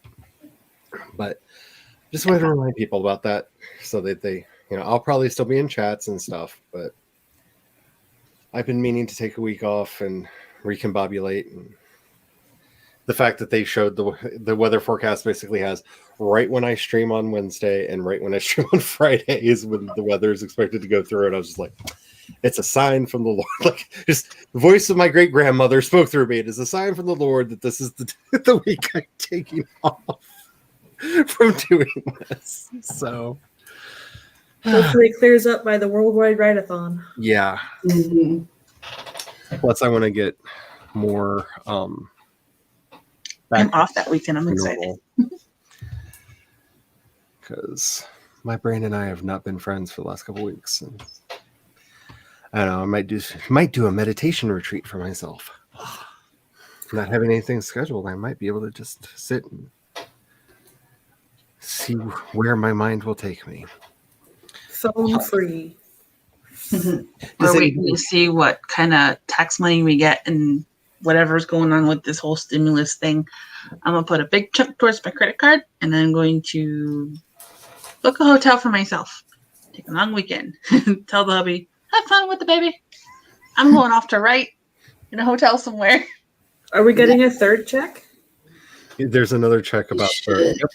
It's in the Senate right now. The Republicans are literally doing everything in their power to slow it down because they can't stop it. How So, much is it for? 1,400. 1,400, yeah. Yeah. I So think Oh they yeah, the continue rest after Yeah, the 600. the rest. Okay. Yeah. The rest. So, plus, as I like to point out, if you're fortunate enough to be a non-human entity like we are, there's a lot of stuff in there for us as well. So hopefully that will, hopefully. It'll go towards my puppy fund. Fingers crossed. Would anybody like to outro before we go? I have a channel. Subscribe. I have a channel too. Me too. And you just don't miss the interview that Carrie did with the cast of the Power Rangers audio drama. That's up on your YouTube channel, correct? Mhm. So I have definitely- two other ones too. Was intending to be more of a writing sprint thing and a chat with my friend Sarah, who does a couple podcasts. And then the first one I did in January was with the host of a podcast called Pontifex. They go through the history of all the popes. And it's Ooh, fantastic and hilarious. And I love that podcast. There's some fun stuff. As somebody who is almost a priest, yes. Yeah, When I tell my friends about this podcast, it's like I have to make sure that I let them know about the irreverent humor. Because honestly, they flat out called Peter a dick. So and then they're fun. I definitely need to check that out, especially when they get to the periods where there's more than one pope at a time, because that's some of the best points of Catholic history. If The anti-popes are Patreon exclusives episodes. Well, I guess I'm going to have to pay their Patreon because, oh my goodness. I want to so bad. I am so obsessed with the multi-pope periods. There are a couple of them. My personal favorite is the four popes period, where one guy ends up being pope 3 times during it because they keep going, well, maybe he can unpope the other popes. And so he goes in and unpopes the other popes, and then other people pope the popes that he unpoped. And they're like, dang it. And they make him pope again to unpope the popes so that he can be it's hilarious. They're not even out of the 800s yet, so that might be a while. But that one's in. I think that was 1453. I think is when all that started. Yeah, they were. Yeah, they're not even out. They've been doing this for almost 3 years. They're not even out of the 800s yet. Basically, France decided, hey, that dude's the Pope, and Rome was like, hey, but we already have a Pope, and they're like, no, you don't. And then Italy's like, oh, wait, we get to do that? that guy's Pope. And they're like, no, no, no. And Francis is like, oh, hell no. Our guy's Pope. There was one of the more recent episodes where they did a Pope elect, where he died before he could actually become Pope. Yep. And then there's John Paul I, the Pope that no one saw. And the other, Yeah. the one, Fry, the one co-host, was like, "What are you telling me about this man?" And Pope Honorius II was a wizard. Look it up. Not joking. He was trying to summon demons in the Vatican. He tried to make the magic ring that he believed that Solomon had that he used to magically build the temple and everything. Like, Pope Honorius II was a wizard, y'all. Like, Did you watch Strange Aeon's new video? Yes!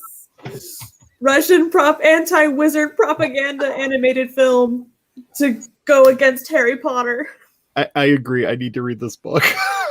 So, like, heartbroken. I'm like, how bad is my Russian? Oh, Could they I haven't gotten to him do a yet. fan translation for her?